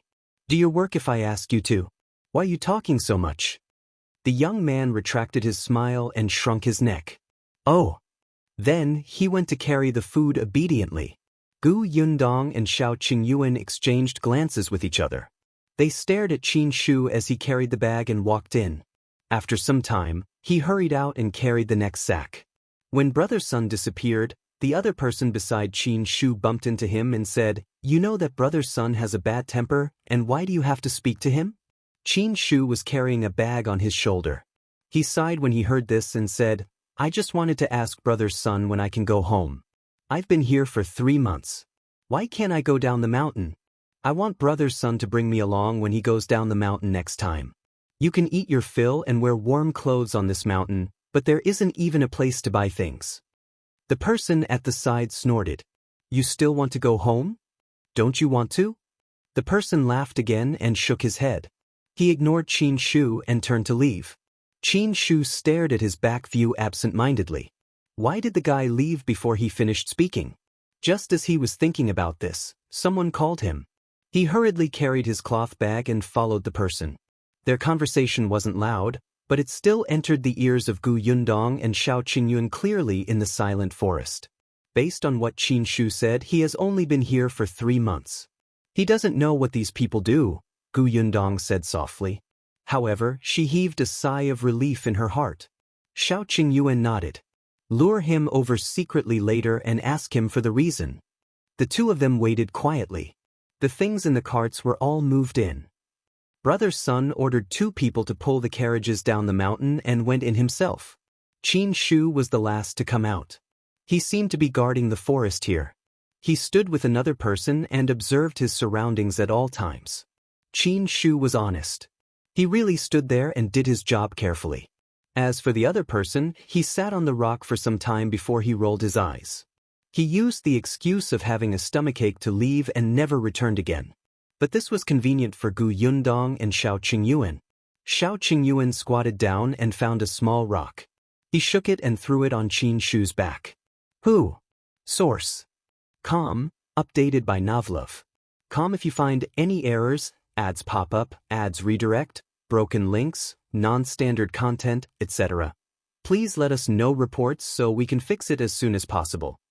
Chapter 1185. Brainwashed. Qin Shu immediately turned his head vigilantly. He was holding a bamboo whistle in his hand, as if he would blow it the next moment. However, when he turned around, he saw 2 familiar figures. His eyes lit up and he was about to speak. Gu Yundong immediately raised her forefinger and shushed him. Qin Shu was stunned. When he saw Gu Yundong waving at him, he smiled and ran over. Sister Gu, why are y'all here? Gu Yundong immediately pulled him a few steps away. Then, she frowned and looked at him. I also want to ask you, why didn't you stay in Qingyuan village? Why did you come to the mountains? Qin Shu scratched his head and sighed. I want to see the world and see what it's like outside. Sister Gu told me many things in the past, and I want to see it with my own eyes. That's why I came out. I want to find a job and earn money myself. After I earn a lot of money in the future, I will go back and build a road leading to Qingyuan village. That way, it will be easier for the village head and the others to come out. Gu Yundong choked. If she knew this was going to happen, she wouldn't have said so much to him. Look, she managed to lure him out. Although Qin Shu's intention was good, he had been protected too well in Qingyuan village. He was already 14 years old, but he was still young. He didn't know that there were so many bad people outside, and there was no one protecting him. Does your village head know that you came out? Qin Shu shrunk his neck. Gu Yundong immediately understood. As expected, if village chief Qin knew about this, he wouldn't feel at ease letting him travel alone. He might be scolding her in his heart. Then why are you here? Qin Shu hurriedly said, I met brother's son in the neighboring county city. He was busy moving the goods, so I went to help him. I even asked him if he needed manpower. I wanted to find a job. I didn't need a lot of salary as long as I'm provided with food and lodging. A little money is enough. Brother's son promised me when he saw how hardworking I am. Gu Yundong and Shao Qingyuan felt the corners of their lips twitching. Move the goods? Look at how hardworking you are. Did brother's son take you away because he was worried that you would spout nonsense after seeing what happened between them? Did he plan to silence you? In the end, he realized that this fellow was naive and easy to fool, so he decided to let him be a coolie in the mountain. As expected, Qin Shu continued, unfortunately, brother's son brought me up the mountain. They said that there's a lack of manpower here. The boss goods are on the mountain, so we need to help him with his business. He's worried that someone will steal his goods, so they need young people like us. The people in the mountain are not bad. They are very hardworking. They even said that we are a family and will help each other in the future. When I become successful, I can go back to the village and bring my uncle and auntie over. The salary here is high. I received 3 taels of silver the first month. However, I haven't got my salary for last month. I will have to wait for half a year before the money is given to me. Gu Yundong. Damn, isn't this pyramid scheme brainwashing? Did they know that Qin Shu was easy to fool because he didn't know the market price? This stupid young man. Gu Yundong couldn't help but hit him hard. What should I say? You didn't know that you got tricked, but you still think that he's a good person? Qin Shu was stunned. I got tricked? How is that possible? They gave me my salary. It's just a few taels of salary. You worked for him for 3 months for nothing. Gu Yundong couldn't help but feel fortunate. If they didn't come, Qin Shu might continue to be fooled. If this bunch of people were really plotting a rebellion, Qin Shu, who would become their partner in the future, would only have one ending. Source. Com, updated by Novlov. Com if you find any errors, ads pop up, ads redirect, broken links, non-standard content, etc. Please let us know reports so we can fix it as soon as possible. Chapter 1186. Stay. This was the first time this young man came out of Qingyuan village. He was filled with longing and yearning for the outside world. He wanted to come out and take a look, but in the end he stepped into an abyss of eternal damnation. How poor was he? Gu Yundong tapped his head. These aren't good people. They gave you a month's salary because they wanted to hold you back. Gu Yundong treated Qin Shu as her younger brother. Hence, she patiently explained what this bunch of people were. Shao Qingyuan was staring into the distance. Fortunately, the other guard never came back. After Gu Yundong briefly explained what happened, Qin Shu was stunned. He widened his eyes in disbelief. His legs started to turn weak. Sister Gu, are you saying that these people, there are good people and bad people outside? You shouldn't have come here alone. Humans are unpredictable. A person who treats you well one moment might stab you in the back the next. Gu Yundong sighed. It's my fault. I shouldn't have told you about the beautiful things outside. Qin Shu shook his head. No, it's not Sister Gu's fault. I'm too eager to come out and take a look. His father died a long time ago and his mother remarried and left Qingyuan village. He wanted to know how good the outside world was for his mother to abandon him and run out to marry someone else. Alright, before they discover you, he'll bring you away. The village head must be worried about your safety. Gu Yundong and Shao Qingyuan exchanged glances with each other. Then, they pulled Qin Shu, who was still in a daze, down the mountain carefully. Unexpectedly, after taking a few steps, Qin Shu suddenly stopped. No, I can't leave. Gu Yundong frowned. Why? Sister Gu, if what you said is true, Brother's son and the others are all bad people. If I leave, they will know that I saw through their disguise. What if I go to Qingyuan village and harm the village head? Gu Yundong was stunned. She looked at him in surprise. She didn't expect him to think of this. Qin Shu, he was naive but he wasn't stupid. However, he was right. Brother's son must have asked around about Qin Shu's hometown. If Qin Shu disappeared, Qingyuan village might be targeted. But she couldn't allow Qin Shu to continue staying here. Sister Gu, I want to stay. Since you and Brother Shao know their true faces, you can report to the authorities and ask them to catch them. That way, if I leave, Qingyuan village will be fine, right? But, since I know that they are bad people, I will be careful. Don't worry, I might be able to help. I'm truly worried. Gu Yundong was in a dilemma. On the other hand, Shao Qingyuan took a few more glances at Qin Shu and said, All right, you can stay. Gu Yundong looked at him in surprise. Shao Qingyuan said, Qin Shu knows the severity of the matter. Even if it's for Qingyuan village, he won't expose himself to danger, right? Qin Shu nodded his head fervently. He immediately felt that he had a huge responsibility. That's right, he didn't just need to protect himself. He needed to protect the villagers of Qingyuan village too. If he was exposed, all the people in Qingyuan village would be harmed. Gu Yundong glanced around him and hesitated for a moment. In the end, she nodded. Alright, stay here. Be careful. After everything here is settled, I will bring you to see the real world.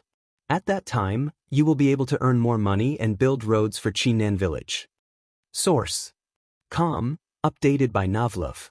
Com if you find any errors, ads pop up, ads redirect, broken links, non-standard content, etc. Please let us know reports so we can fix it as soon as possible.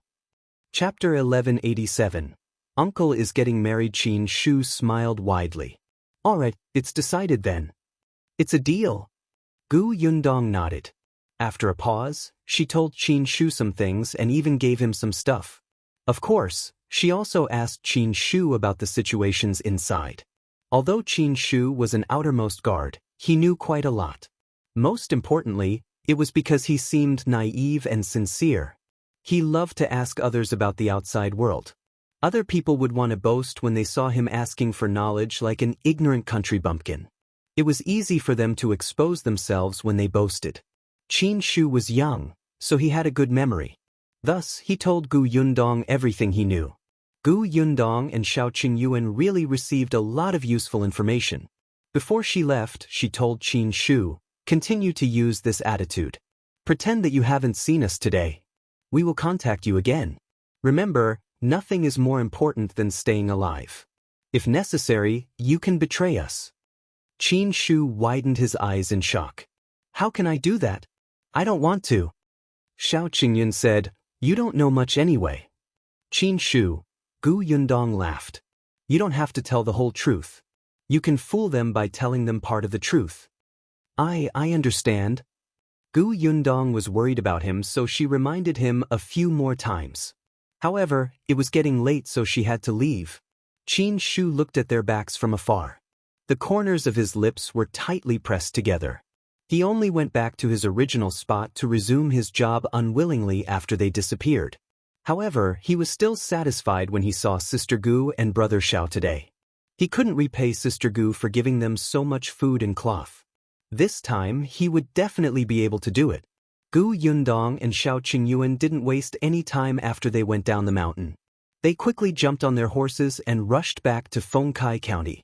When they reached the county city, it was already the afternoon of the second day. The two of them went straight to Qin Wenzheng School.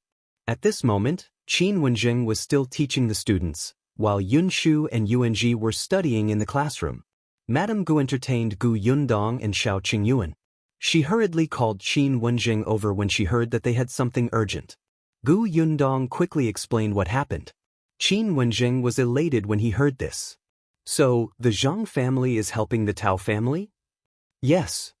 Gu Yundong nodded. She told him about Tao Yan's visit. Qin Wenjing squinted slightly.